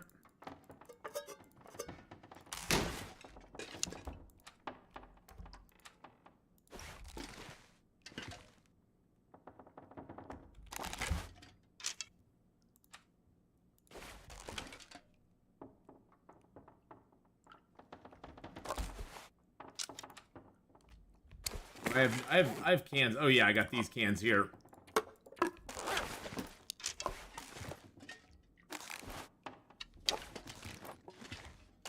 Hey, Red Cap, how's it going, buddy?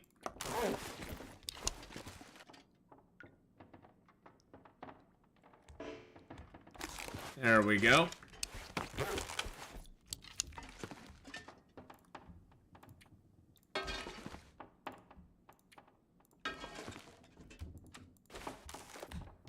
There we go, get all those down.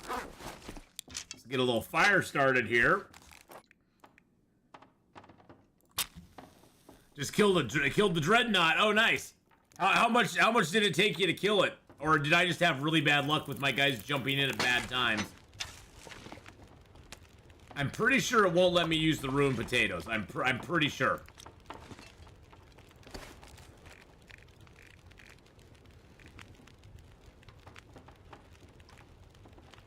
Yeah, see, it won't let me use the potatoes.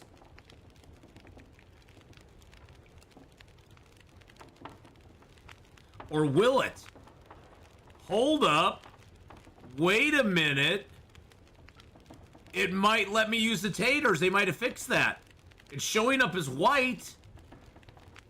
I think it might let me use the taters. I just need to go back and get my carrots now. Interesting. Okay.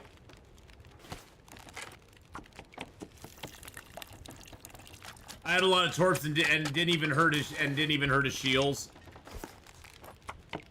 Oh, so is the dreadnought really? Is he really good against torps then? Hey, Data, how's it going, buddy?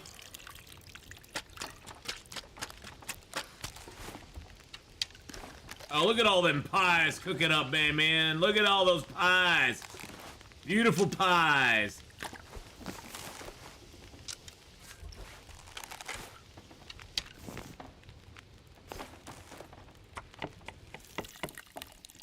Oh, torps are good against... Oh. Excuse me, Stove. Rude.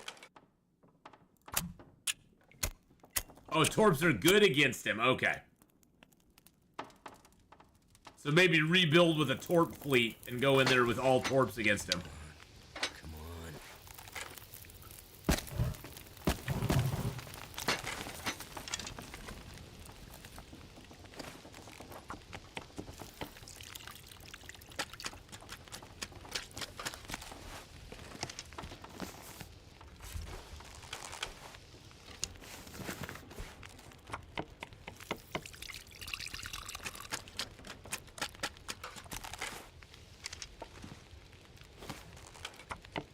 Oh, he's lovely.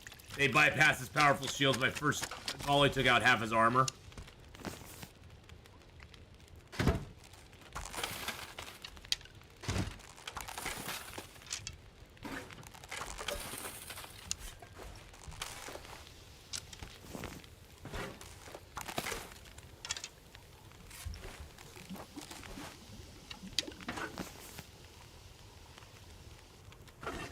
There we go. And just like that, we got 6 stalker pies with, that's basically, what, 12,000 calories right there? What's our smell look like? 1 smell line? That's not too bad. So I definitely need to go back and get those carrots. Because if I... Oh, no.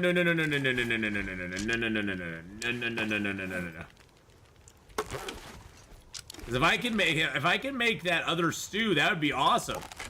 That'd be awesome. Fenner, how you doing? Hello. I did take about 30% losses though. Okay, so we'll definitely have to do that. Jericho, thank you for the follow. Thank you. So yeah, we're gonna go back and get our carrots. We're gonna go back and do that. Because why not? I'm gonna drop these pies out here.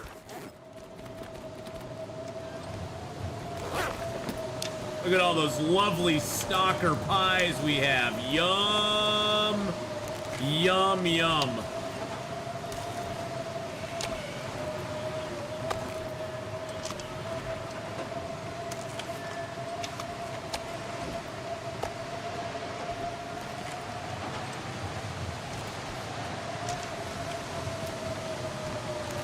Really game. Really? But again, thank you, Jericho, for the follow. Hello, Fenner. I hope you're doing as well. Okay, so those, I'm gonna eat that down. I could make rabbit pie. I could make another rabbit pie. I think that's probably a good idea.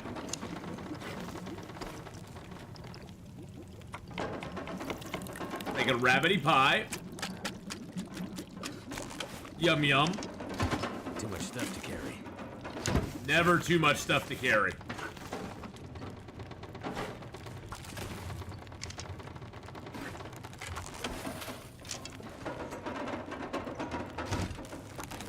Water is always something that I want to carry.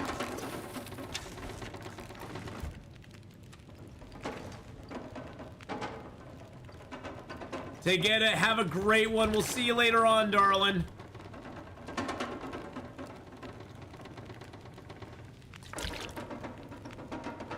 Take care. We'll see you later. I hope you have a wonderful rest of your day. Thanks for stopping by and hanging out with us for a little while.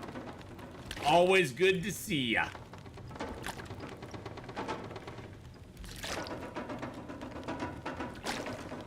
Alright. So what's the one that's made with peaches? I can make peach pie. I know that. I want to make the Thompson's family stew, though. That's the corn, the carrots, the taters, I need mushrooms and I need broth. So I need to go get myself a couple of I need to get myself a couple of ptarmigans so I can make some broth. So we can get all brothy with it.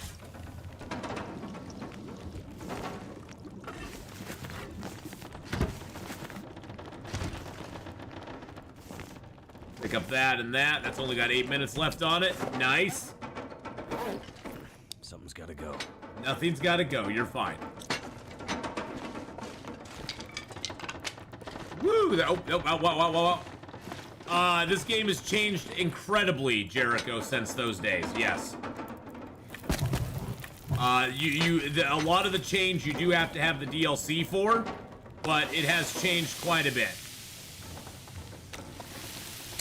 I'm gonna drop my potatoes here. My potatoes. We're gonna boil them, mash them, stick them in a stew.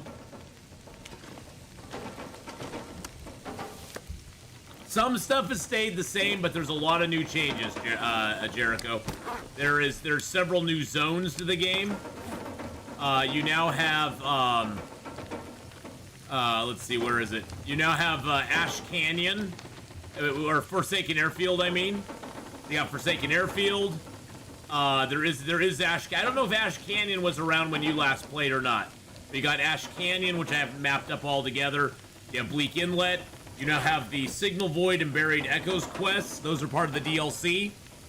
You have all these recipes that are part of the DLC. Recipes that you can make in the pots, as well as the pans.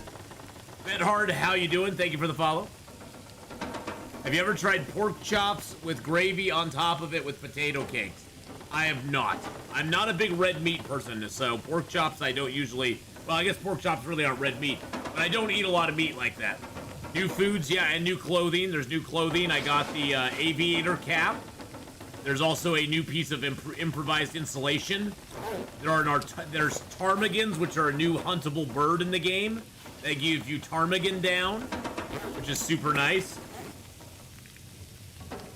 You also now have salt in the game. Not that we can salt our meat yet, but we can definitely salt. We can use the salt to cook a lot of the recipes. So there have been quite a few changes, yes. Quite a few changes in the game.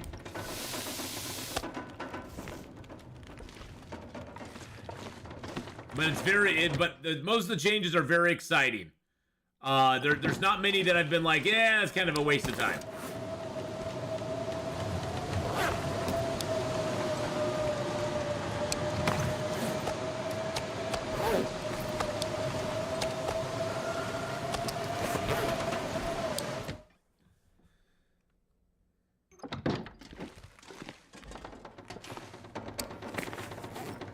Go ahead and drop the other hammer here. I'm not sure I can carry much more.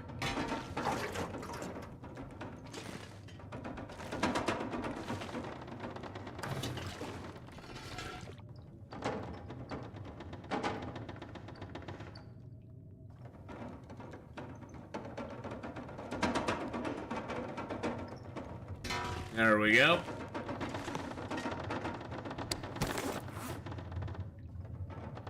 When was the last story chapter added? Oh, last story chapter was added, what, 2 years ago? Episode 4 was a couple of years ago. Episode 5 is supposed to be out end of this year. So that'll be nice. Oh, and we now have thermoses as well. We now have thermoses, or as they like to call them, insulated flasks, because thermos is a registered trademark. So they can't use the registered trademark. They now have flasks in the game that you can store drinks in, which is great.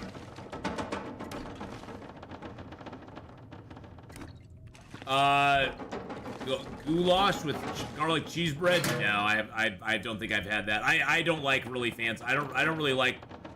I don't like most food. The universe can stop me. I'm a very plain Jane kind of person. Noodles, rice, beans, mac and cheese. You know, I'm good. Kid Can Game, how you doing? Thank you for the follow there. So yeah, lots of new stuff. Lots of new stuff, Jericho. All right. I got a few of those. Let's see here. All right, what do we got in here? We got all that stuff there.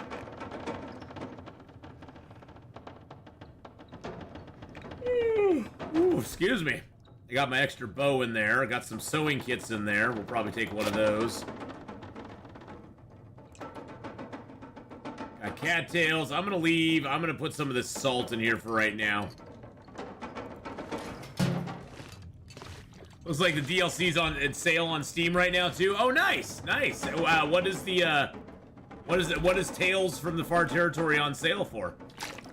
Bean burrito, yeah, bean burrito. I'm good with. I'm good with the bean burrito. Give that to me any old day of the week. Bean burrito, soft shell taco. I'm good to go. Oh, $13.99 for it. Is the rest of the Long Dark on sale right now too? Oh yeah, it looks like all of the Long Dark. So. The Long Dark is on sale for $13.99. Tales from the Far Territory is on sale, and Wintermute is on sale as well. So it looks like they're all 30% off right now, and you can get the bundle for 50% off. So if you buy the Long Dark bundle, the Survival and Wintermute, you can get it for 50% off. That is pretty dang cool. That is pretty neat. Last week before I got sick, I ate 5 bean burritos. Well, that's, you know, 5 bean burritos. That's a lot of beanie burritos there, my friend. That's a lot of beans. I'm so tired. I can just lay down right here. Well, you know what? We're gonna lay down right here, and then we're gonna go get our carrots, and then we're gonna make ourselves a Thompson's family stew. I need the mushrooms, I need some broth, but I need to get some ptarmigans for that too, so we'll have to go hunt up a couple ptarmigans. I know there's ptarmigans around here. I've heard them. I heard some ptarmigans.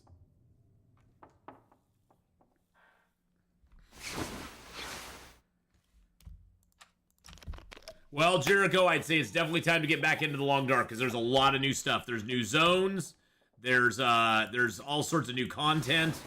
There's actually I don't know what difficulty level you play on, but if you play on Stalker, Voyager, or Pilgrim, there's actually special bows and guns that you can find around the game that are different than the ones that you usually find. So there are actual, like, cool little weapons that you can find in the game that are different than the normal rifle, pistol, and bow. Which are kind of cool. It's a kind of cool.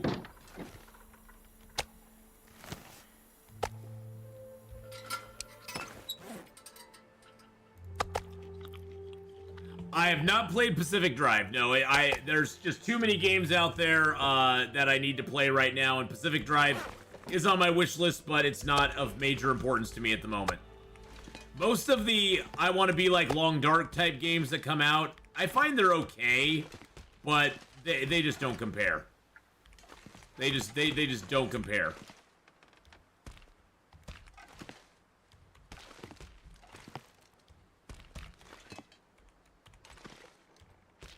I think I'll take my one ruined rabbit pie with me. But I'll probably try Pacific Drive at some point, but right now I have so many other games I'm playing. I mean, Nightingale came out and Shrouded came out. And those were kind of different takes on that same sort of theme, same sort of idea. So I've been playing those. Yeah, see, I'm not a big story guy. That's one thing where I differ from most people. A story's okay, but I like open world. I'd rather an open world than some story-driven narrative game. I've never been a story-driven narrative kind of person. And that's just a personal preference. It doesn't mean it's good or bad. That's just a personal preference. Because for me, Wintermute, I don't really care about, to be completely frank.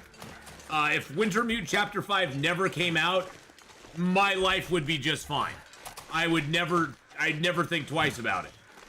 But that's just a personal preference. That doesn't mean that it's good or bad. Again, it's just me. I don't really put a lot of. For me, Long Dark is all about the survival aspect. And personally, Wintermute was just kind of meh.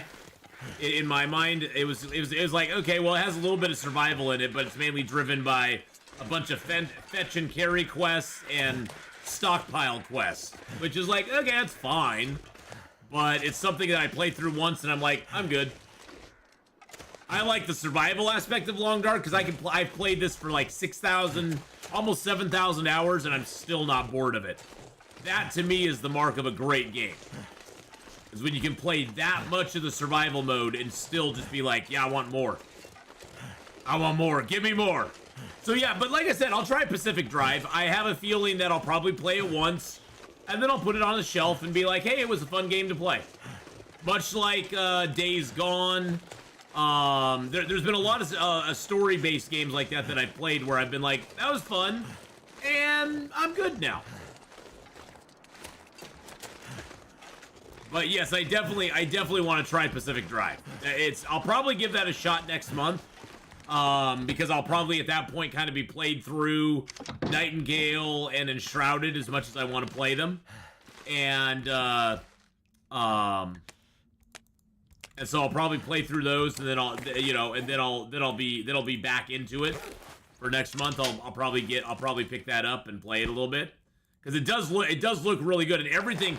Just like you, Jericho, everybody I've talked to about it are like, yeah, it's a good game. It's really decent. So.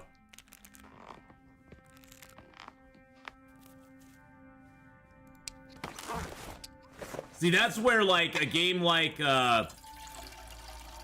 Detroit Become Human has a lot of replayability because the story's a little bit different every time you play it. Based on your decisions, every time you play Detroit Become Human, you get a little bit different story. And you can try different things in it. You can do different stuff in it. It makes it interesting. Okay, we got a ptarmigan nest right there. I think there's a ptarmigan nest down here by the farmhouse too. Woo! Marcelo with the 11 months.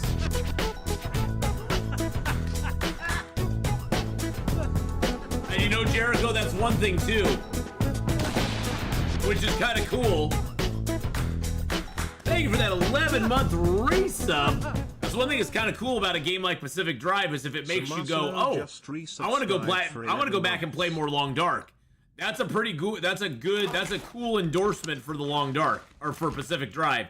Is that it makes you think of another game and make you go, ooh, I like this. I hadn't thought of Long Dark in a while. I want to go back and play that now. So that's pretty awesome. There's games like that though that I'll play sometimes too, where I'm like, ooh, that makes me want to go play another game now, or it makes me think of this game and I miss it. For sure. Yeah, I'll probably, to be honest, Jericho, I'll wait till Pacific Drive goes on sale and then pick it up, because I'm a cheap bastard. And I like a good deal. I like a good deal on my games.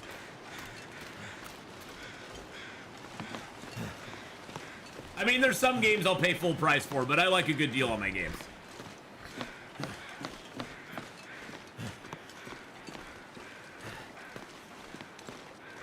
I love a good sale, yeah. Oh God, Jericho, when they do the Steam sale, that is the worst. That is, I just have to like not go on Steam.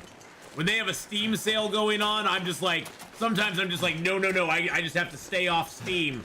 Because I know I'll go buy like 8 games that I'll never play. They'll be like, oh, that game's only $4.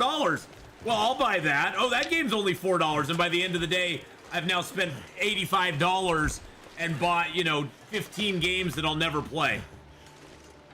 Because I'm like, ooh, that's a good deal. Ooh, that's a good deal.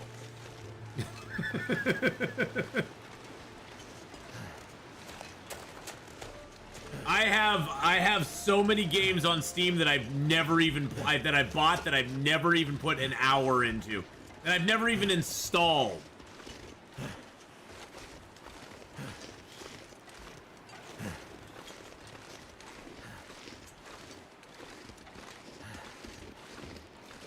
Yeah, I think I have, what? Where can you see how many games you have? I have 279 games on Steam. 279 games on Steam right now. That is crazy. Ooh! Horizon Forbidden West PC stuff has been released. Hold on a second. I gotta look at this. Their PC specs have been released.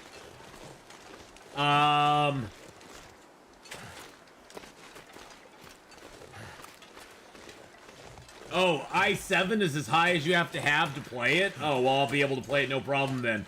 See, and then that's the other thing. So, like, Forbidden West is being released to PC this month. Horizon Forbidden West is coming out this month on PC. And March 21st, yeah. March 21st, Horizon Forbidden West is coming out on PC. Yeah, and I'm super stoked about it. Why did I come up here? I came up here for a reason. I don't know what it is. Oh, Tarmigan nest. There's a Tarmigan nest right here. Tarmigan nest right by here. Okay. Yeah, yeah, Horizon Forbidden West is coming out. I'm so buying that.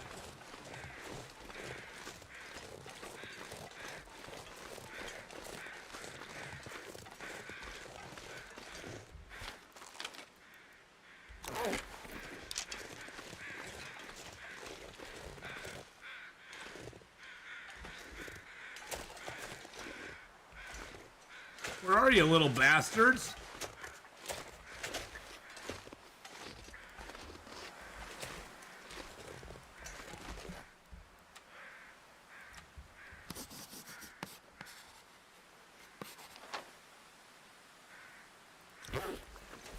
Hey, Riny Beef, how you doing?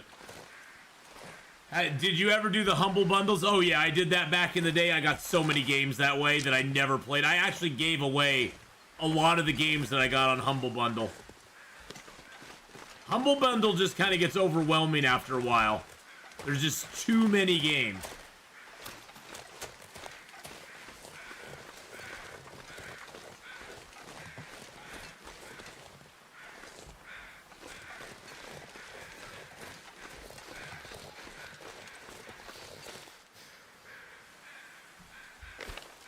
I know there's a Tarmigan nest over here, but I don't know where it's at.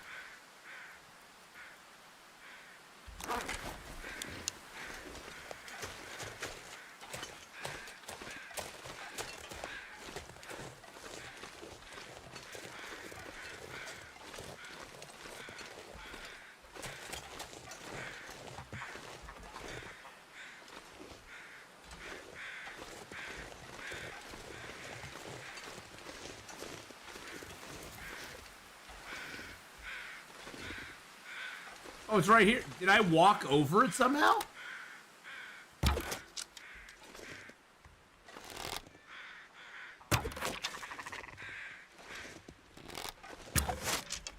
How did I walk over it? They must have not loaded in yet or something. That is so weird. That is so random. Okay. Strange. I still have Gladius that I want on stream. I play it sometimes when I get a 40k craving. Hey, you know, there you go. So these are the new Tarmigans. I'm gonna get the meat with my knife. It takes forever to get their feathers, though, so I'm not even gonna bother to get their feathers. I don't really care about the feathers. But yeah, wild card. I did Humble Bundle for a while, and I just unfortunately, I just could never keep up with it. There was just so many games, it was just overwhelming. So finalizing my mom's estate, we found out that in 1 year she spent over $200,000 at the casino near us. Holy crap. That is so much. Oh my god. Doesn't surprise me though. I mean, you know, yeah, I have experience with people who have issues with gambling, and yeah, it doesn't surprise me at all that she could have spent that much. It seems like a lot, but at the same time, it's not that much when you get right down into the brass tacks of it.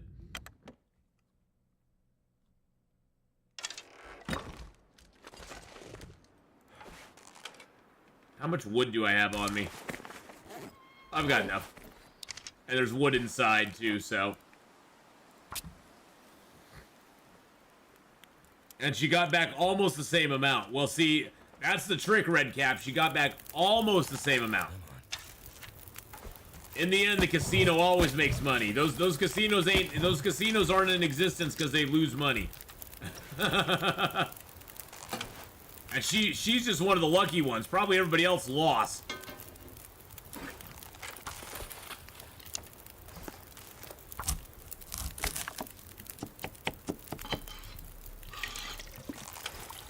You gotta know when to hold them and know when to fold them. Know when to walk away and know when to run.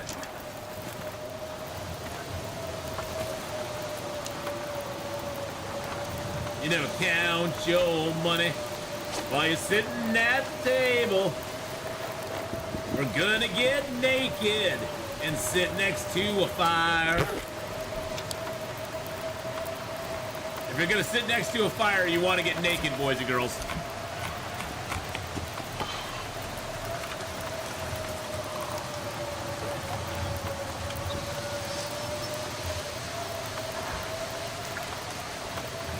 As long as that fire is warm enough, you don't want to wear your clothing because the wind will wreck your clothing, so. Can I make one more broth? Or do I have enough? I do not have enough to make another broth. I could make a Tarmigan stew, though. Do I want to make Tarmigan stew, though? I don't think so. Nope, no Tarmigan stew.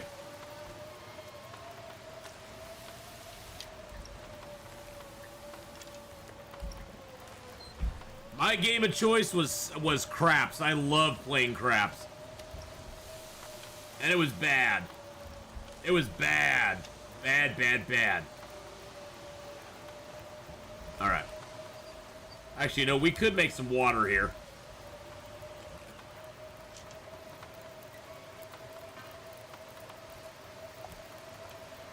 I found the slots never to be any fun. I just never found the slots to be any fun. Just putting money in and just like pushing a lever just never seemed to be that much fun to me. But what do I know? What do I know? Okay, the wind has died down. Alright, let's go ahead and go in and put our clothing on. You like blackjack? I played some blackjack too. I usually stuck with the tables. Blackjack, a little bit of roulette just to be goofy because roulette, winning at roulette is really tough. The odds of winning at roulette is really, really, really, really, really, really low. But played a little roulette, blackjack. I like the craps table.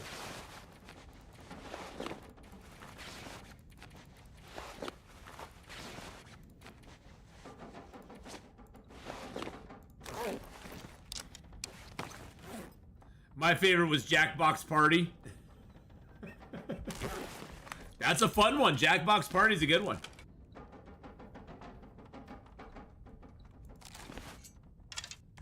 Is that Nate? No, Nate is not here. Nate's down in college now. Wait, another storm came up? What the dill? What the actual heck is going on?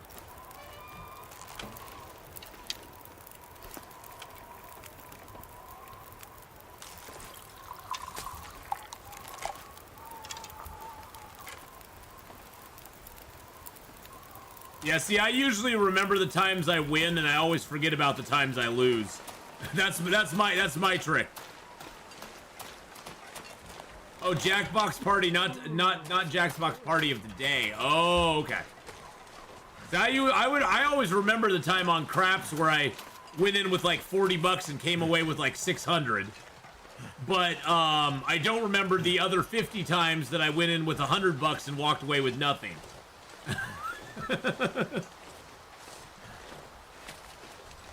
Yeah, the one time I did really good at craps, they actually came and swapped the dice out like 4 times on my run. That's how good I was doing. You know you're doing well at a game when they either swap out the deck or they swap out the dice. When they call a manager over because too much is being lost at the table. You know you're doing really well.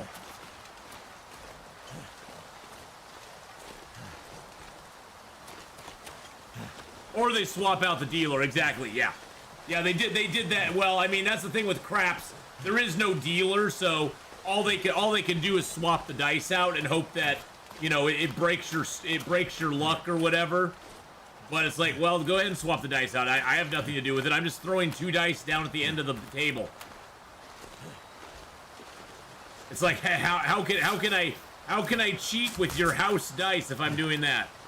But you know, they're suspecting that you've somehow slipped in your own dice or something. That you somehow manipulated the dice to roll a certain way or whatever. It's like, okay.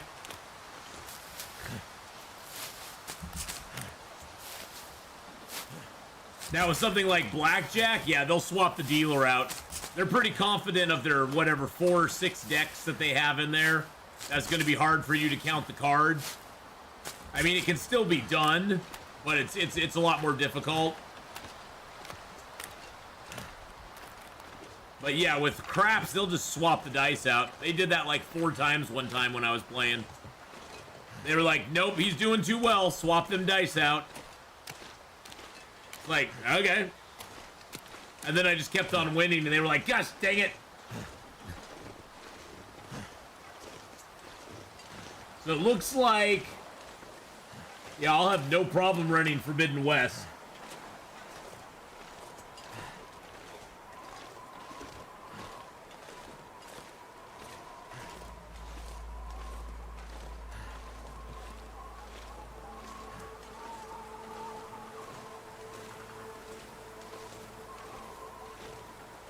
Yeah, they're recommending a 3060 card, which I don't have. But I have a 2080 Ti card, so I should be able to run it pretty well.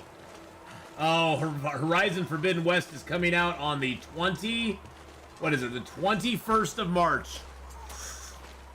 Woo, baby. 21st of March, my friends. I am so stoked. What is Warpath? Warpath is our sponsor for the next 2 days. It is a PC game where all you have to do is download the game using my link that is linked up above, or the link that just popped up in chat. If you use my link, it will count towards the sponsorship.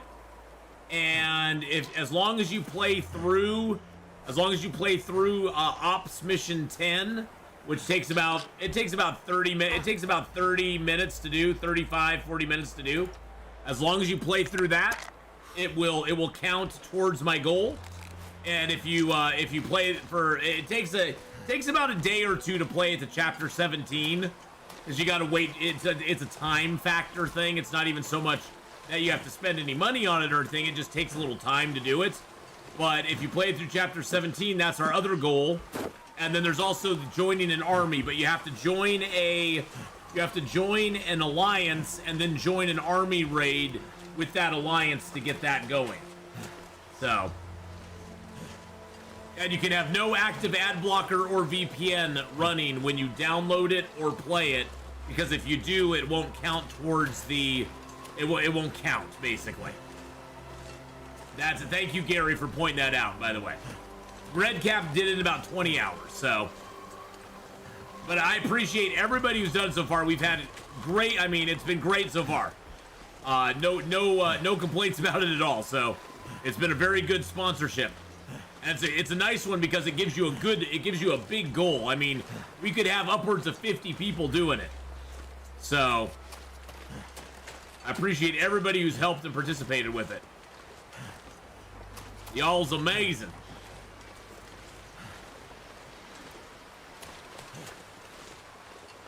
How do I tell if I have an ad blocker? You would know, because an ad blocker is something you'd have to go download that yourself. Ad blockers are something you actively have to go get. You won't just happen to have an ad blocker. All right, do we have all of the ingredients? I need mushrooms, and where'd I leave my carrots?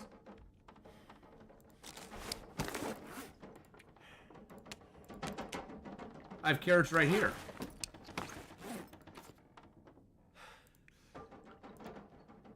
I only have 3. I need 4 freaking carrots for it. I need 1 more freaking carrot. I think I have carrots in, oh, that's maddening. I'm missing a carrot. I'm missing 1 freaking carrot. But I'm pretty sure I have a carrot in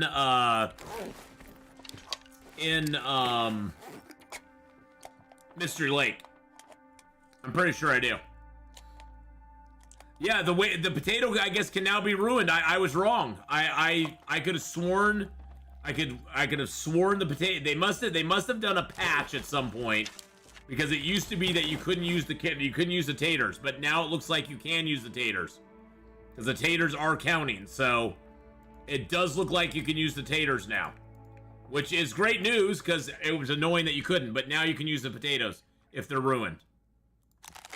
So, huzzah, I guess.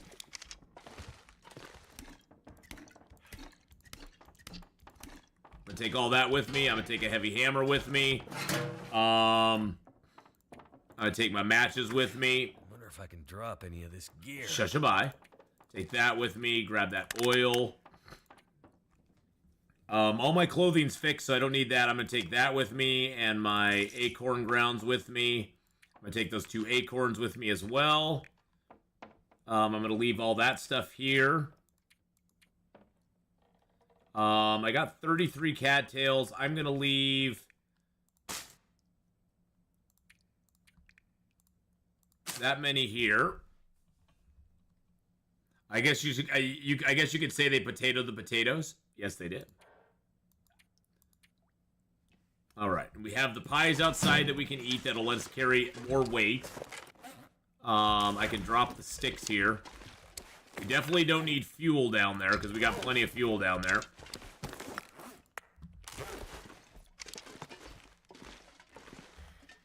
All right, I think we're good to go.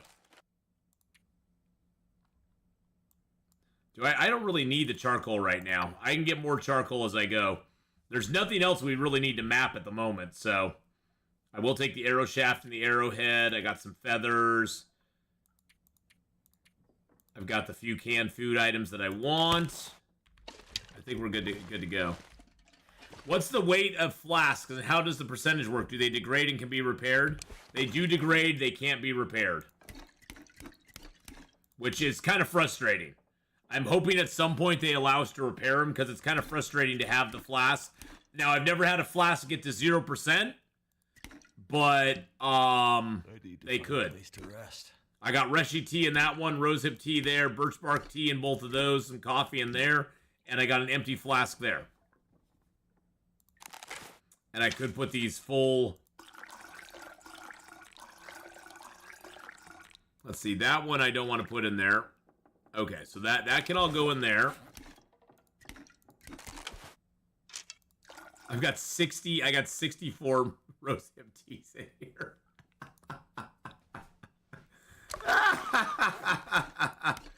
And I've got 40 mushroom teas in here. The base weight of the empty flask is 0.2. It's 0.2. For my personal experience, they take damage from animal struggles. Oh, okay. It's 0.2 on the flask. And then whatever you add to it.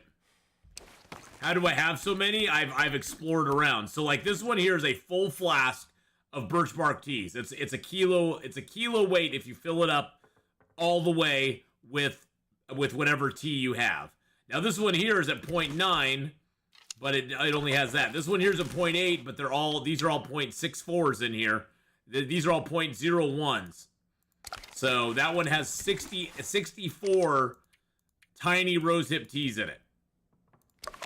But yes, I found all the flasks, all but one of them. I have another flask down in the valley too, because I have 2, 4, 6. I have 7 flasks total at the moment.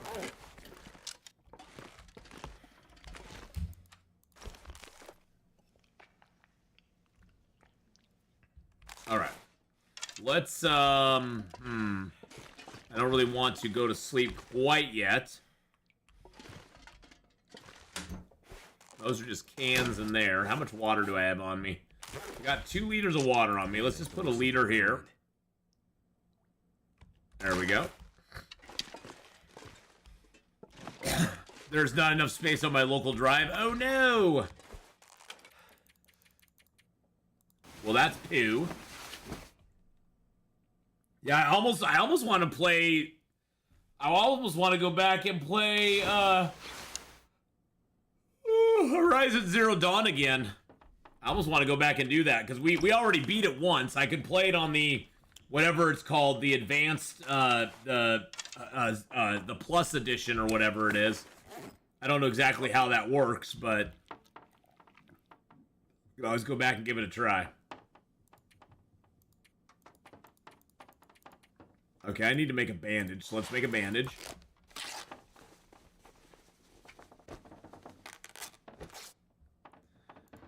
You only get the medical advantage when you finish the teas. Yes. Yep, that's why, Ferrero. So the way that birch bark and mushroom tea works is that mushroom and rosehip tea works is that if you can drink them early and get water and most of the calories out of them. And then if you leave them at 0.01, they still will give you the medicinal benefit when you finish it. The coffees, herbal teas, and birch bark tea work exactly the opposite. You get more benefit the more you drink them. So coffees, herbal teas, and birch bark teas, you want to drink the whole thing to get all the benefit you can from it.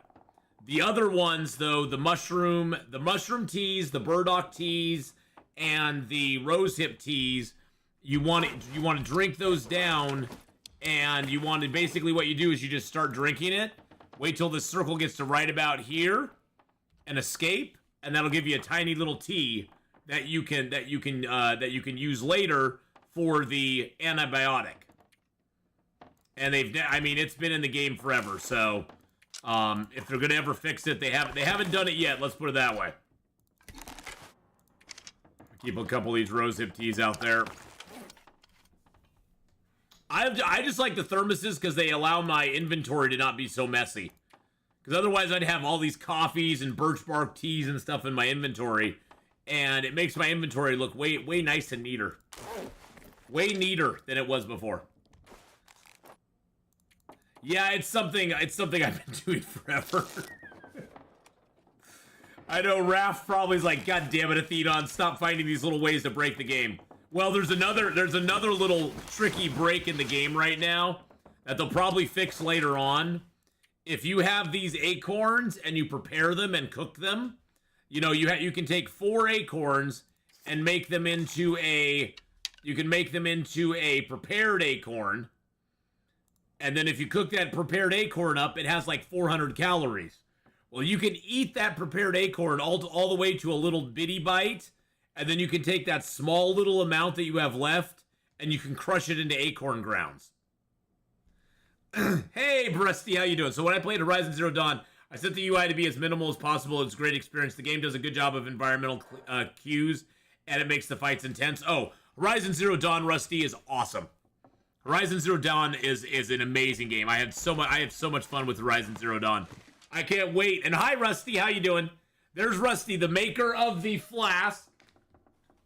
The maker of the flask. That's Rusty right there, boys and girls. Oh, yeah. The maker of the flask right there. I gotta admit, Rusty, I never got tired of killing robot dinosaurs. It never ever got old. It just didn't. And the more powerful I got, the more powerful bows I got, I was like, yeah, let's go. Taking down the big T-Rexes and stuff was just like, oh yeah. So satisfying. So freaking satisfying. Yeah, and knowing where their weak spots are, that's very satisfying too. Okay, let's see if there's anything we want to take with us. I do want to take those 2 there. I've got enough cattails.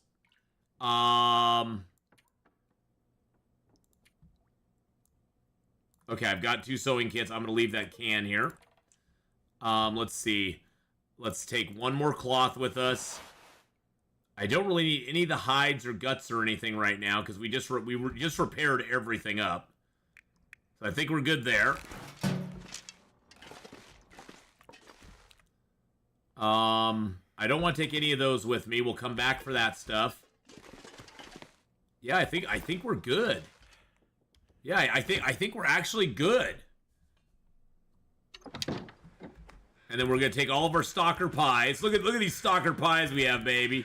Oh yeah. We'll eat a little rabbit pie. That'll allow us to carry 48 kilos worth of stuff, which is the max you can get. You can get up to 48 kilos if you eat the pies and everything. If you have all your gear, if you have all the good gear and you eat a pie, you can carry up to 48 kilos without being over encumbered, which is pretty damn awesome.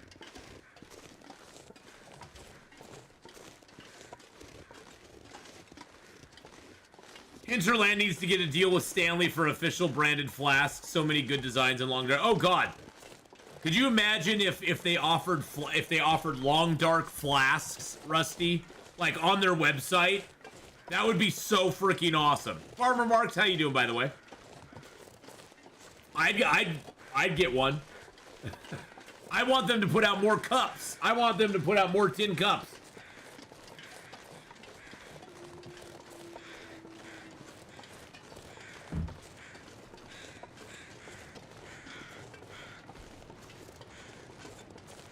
I mean, they probably would be pretty expensive. We're probably talking $40 minimum. At least $40 or more. You know.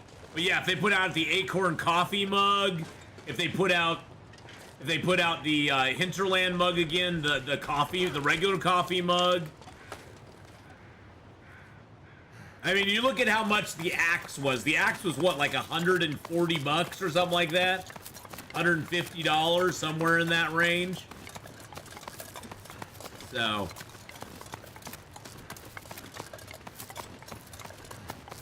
The base cost of the flask I said was $36. Dude!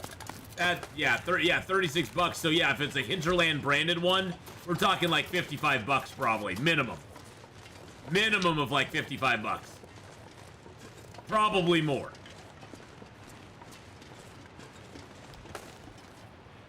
Now that I'm thinking about it, probably like $65. my price keeps going up. It's probably gonna be like $64.99 or something like that for a branded Hinterland flask.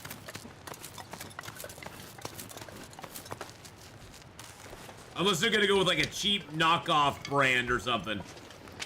Yeah, the mug, the flask, a toque combo, yeah. If they did a mug flask toque combo on Hinterland's site, I bet they could get people to go for it. I bet people would be like, oh yeah. I mean, you look at when they opened up their pop-up store and they were just selling out of the old stuff. I would like to see them bring back the posters, the Hinterland posters. You know, the poster of Mystery Lake, the poster of Desolation Point. You know, those posters that you can see in like the Carter Hydro Dam. I would love for them to bring those back. Those were such badass posters.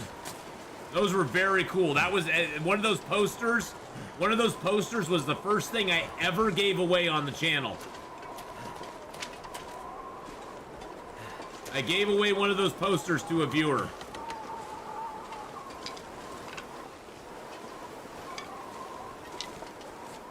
I think it was Quick Get in the TARDIS, but I can't remember 100%.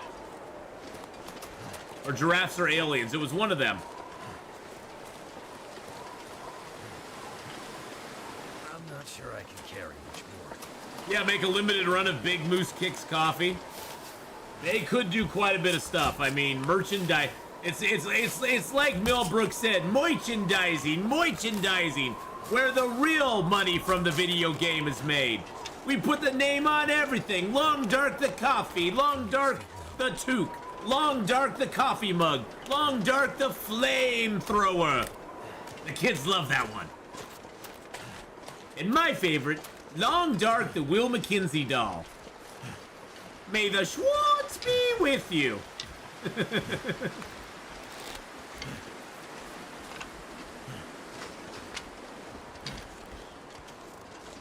I can see Will McKenzie saying, may the Swartz be with you. Could you imagine having a long, dark Will McKenzie doll that would be like, I'm feeling pretty tired right now. I'm really heavy right now.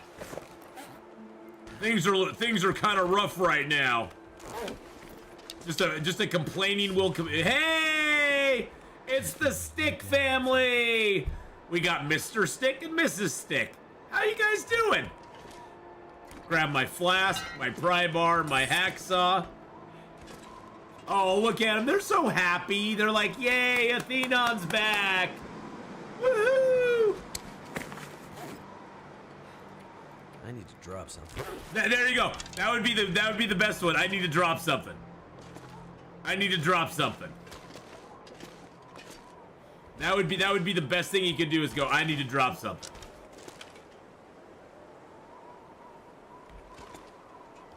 Exactly, Workstation Mark. That would be the best. Have a little Will McKenzie doll. That would just be like, I need to drop something. I've never felt this cold in my life. The Will McKenzie doll with 8 amazing long dark sayings. I could sleep right here if I wouldn't freeze to death. Oh, and then you have to have the classic drinking your pee comment. That's the classic one that everybody would pull the string over and over till they got the pee comment. Yes. I could drink my own pee. That would definitely be up there. My Will McKenzie doll would have to say that line. If he didn't say that line, I'm out of here. I wouldn't even buy it then.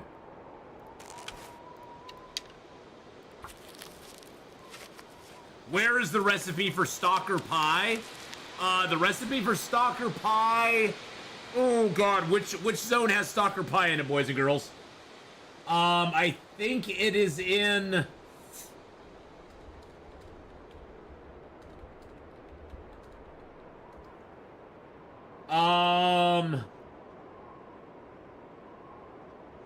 Stalker pie, Hush River Valley.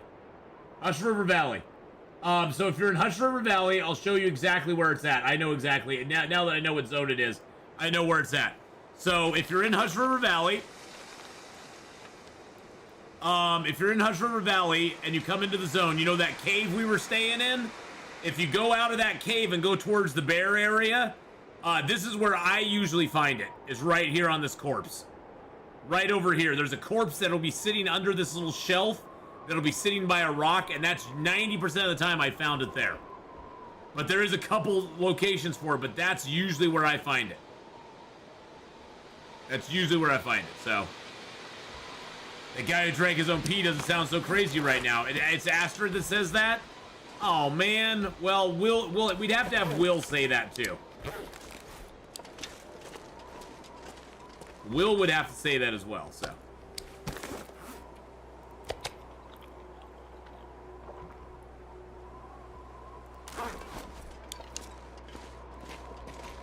Oh, look at Stick family. They're so happy that we're here again. Do both characters have the same lines? Okay. I just left Fluffy a carrot. Really? Was Fluffy okay with you leaving him a carrot? Here you go, buddy. You can have a thing of salt. Oh, actually, you know what? You guys can share the salt. There you go. They're like, yay, we both have salt. Thank you, Atheenon, for giving us salt. We love it. And yes.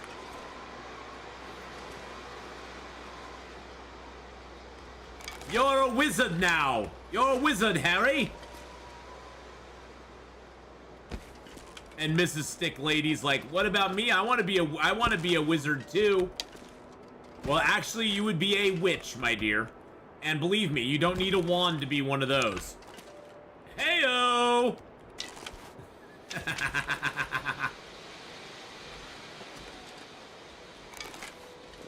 Heyo! There you go. Now they're both witchers and wizards. I'll probably take that with me, though. Yeah, I'm gonna take the cured birch with me. I left it down here to cure. I don't want them to have it, though.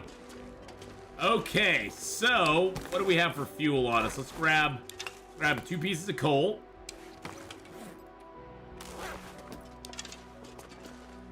We're warmed up now, right? Awesome. Grab our stalker pies. Too heavy. Yeah, I know you're too heavy, but that's okay. Ath got Fluffy killed last night. I don't know what you're talking about. Oh, Fluffy, yes. Yeah, I did get Fluffy killed last night. Fluffy died, which made me very sad. Made me very, very sad. But we did get revenge for Fluffy. It inspired our nation to get revenge for Fluffy. Yeah, those guys, Red Cap, they were in big trouble. Hey, we did get our Federation done by the end of the night, which was the goal. It only took 10 hours of gameplay, but we finally got our Federation squared away, which is really good. I was really happy we got that Federation done. It only took 10 hours of gameplay, and what was it? 2 wars for the person that I wanted to be in a Federation with, and 1 war for me, for us to be finally at peace. Because they were totally good for going on the Federation with me. It's just, we were in constant war for most of the game. There was a constant war for most of the game last night. Ooh, I got an itch right there. Oh. Ah. Oh. The bottom of my leg was just so itchy for a second. Okay, we're gonna get out of here and into Hush River Valley. I just couldn't believe you were still alive when I woke up this morning. I was still alive. Yesterday was a nice 10 hours Stellaris stream, so it was a little long, but that's okay. We had fun. We had a good time. Out of Milton we go, baby.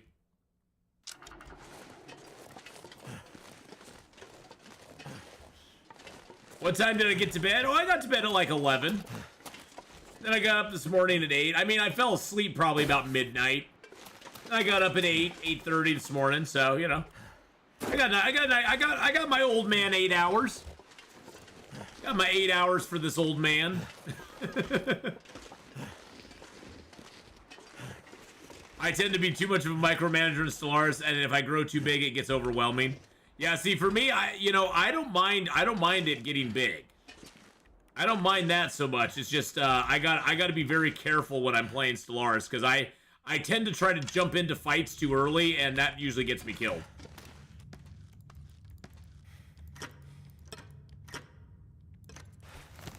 I am going to take those fuses with me, and I'm going to take that with me. And yeah, we're going to take 2 liters of water with us. And a couple pieces of coal with us. And I tend to find like 3 choke points into a big swath of territory and turtle up. I do too. I usually will get a turtle mentality as well. I usually turtle up at some point too, so I'm right there with you. But my neighbor, the High Kingdom of Riga, decided to declare war on me yesterday. And yes, at first they came in, they smacked us hard. I mean, the High Kingdom of Riga, they smacked us pretty damn hard in the beginning of the game. But after we went and wiped out, and of course they waited till right after I had a defeat trying to take out the Dreadnought. They basically tried to take me out, and luckily I was able to build enough ships and my economy was roaring along so well that I was able to build enough ships and get going to the point that they couldn't take me out. And then I basically wiped their fleets out, took a bunch of their territory, and then made them go away.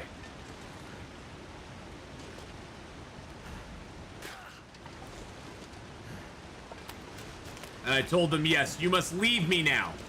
And then they waited till all our war exhaustion was at 100%, and they forced me into a peace, basically, a status quo peace. So I'm just biding my time now, and then now that we're in the Federation, we're probably going to go to war with them again. My intention is to wipe them out. My intention is to just completely wipe them out. Or maybe vassalize them. Get them to a point where I can vassalize them instead. That would actually be really kind of nice if I could vassalize those little buggers.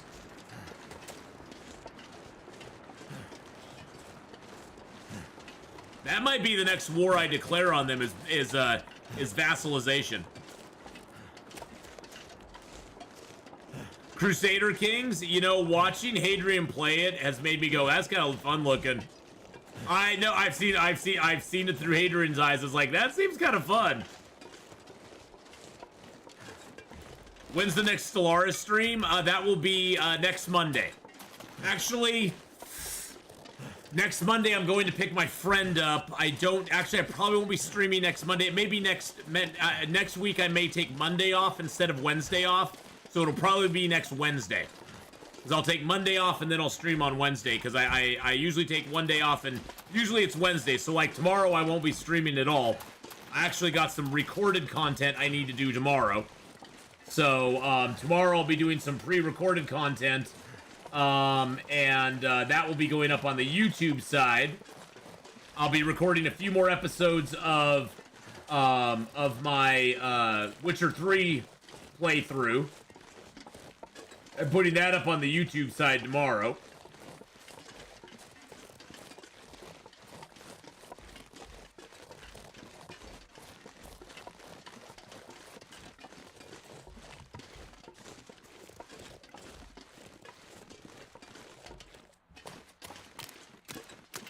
And the Witcher 3 stuff is going up every day. I have stuff for Witcher 3 going up that's members only. And those are at about episode 130 right now. And then we're about 50 episodes behind. I'm up to episode 72 with the regular stuff that's going up this week. So, yeah, we're about 50 episodes at 70, 80, 90, 100. Yeah, we're about 50 episodes behind on The Witcher 3 for the general public. If you're a member over on the YouTube side, there is that exclusive Witcher 3 content going up every day. And I am starting that back up. I didn't have a lot of time the last couple months to do it, so I started doing it again this month, and I'm going to continue doing it here for a while. So we're going to get that rolling again. And then, of course, we have our exclusive Dyson Sphere program, our Empress Nzinga series going up on YouTube as well right now. And those are for everybody to watch. Everybody can watch those. Those are going up every day of the week. Holy macaroni, the windstorm's setting in. Right now we're heading towards Bleak Inlet. That is our next goal, is to get to Bleak Inlet.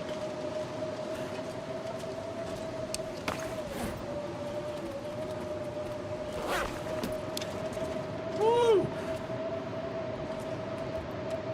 Wind blows. It's a little blowy, snowy out there.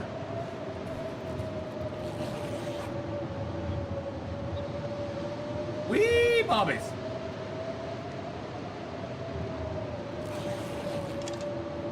Alrighty. Oh boy. Well, our bow is wearing down, but that's okay. We have another bow on us already. We got our knife, our hatchet, our hacksaw, pry bar. We got everything we need on us. Let's fill our lantern back up again real quick. There we are. We've used one flare shell now. One flare shell.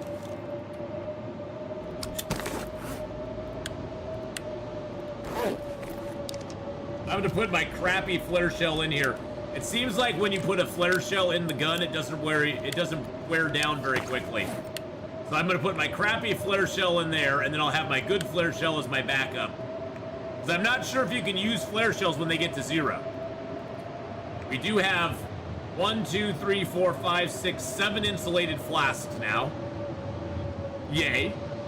This one has some rosehip tea in it. That one has rosehip tea in it. That one has coffee, birch bark in both of those. Rosehip tea there, and reishi mushroom tea there.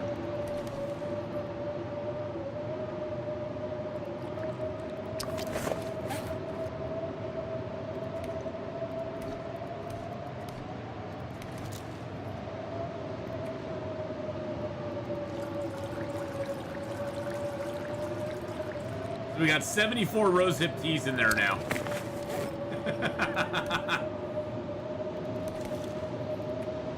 Put the large rosehip teas in there. Drink down a mushroom tea here. There we go. Then we can put that in the mushroom tea. In the reishi tea container. There we are. Got 42 reishi teas in there. Have anything I can make up right now? Nope, got nothing I can make at the moment. How am I doing on bandages? I got 4 bandages, 2 of those. Excellent. I got a prepared birch bark. Got 3 stems. I think I left... Did I leave stems back in the airfield? I think I did. I think I left some stems back in the airfield. That's okay, though. We don't need them. At least I hope we don't need them. We left a bunch of stuff back in the airfield. It's not to worry, we're going back there eventually anyway, so. Good lord, this storm is annoying.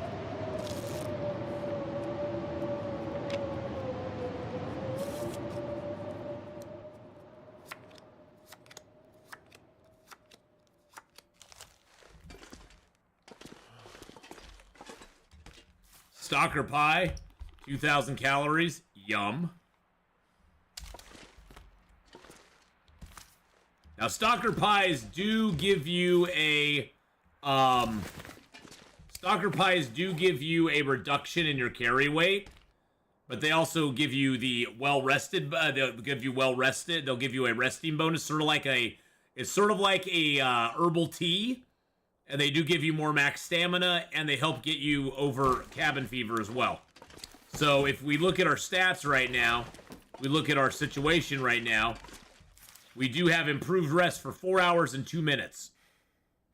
I think it would be 5 hours, maybe 5 hours if we had a total. So what that does is that just acts exactly like it acts just like a regular, herbal tea, basically. And we also have this nourish bonus. You feel sustained after eating a meal. I think that just gives me, yeah, that gave me extra stamina. Because usually I have less, stamina available than that over halfway mark, so that's kind of nice too. So those do give you some good benefits. The one downside is that we have less carry weight available to us. So usually we'd have 15, and right now we have 12.99, which is kind of a weird number, but that's just how it is. All right. We're going to get some rest, boys and girls. Then we're going to be switching up games and playing a little bit of Nightingale. We're going to be switching over and playing some Nightingale today. There we go. Beautiful, beautiful. That got us to the morning.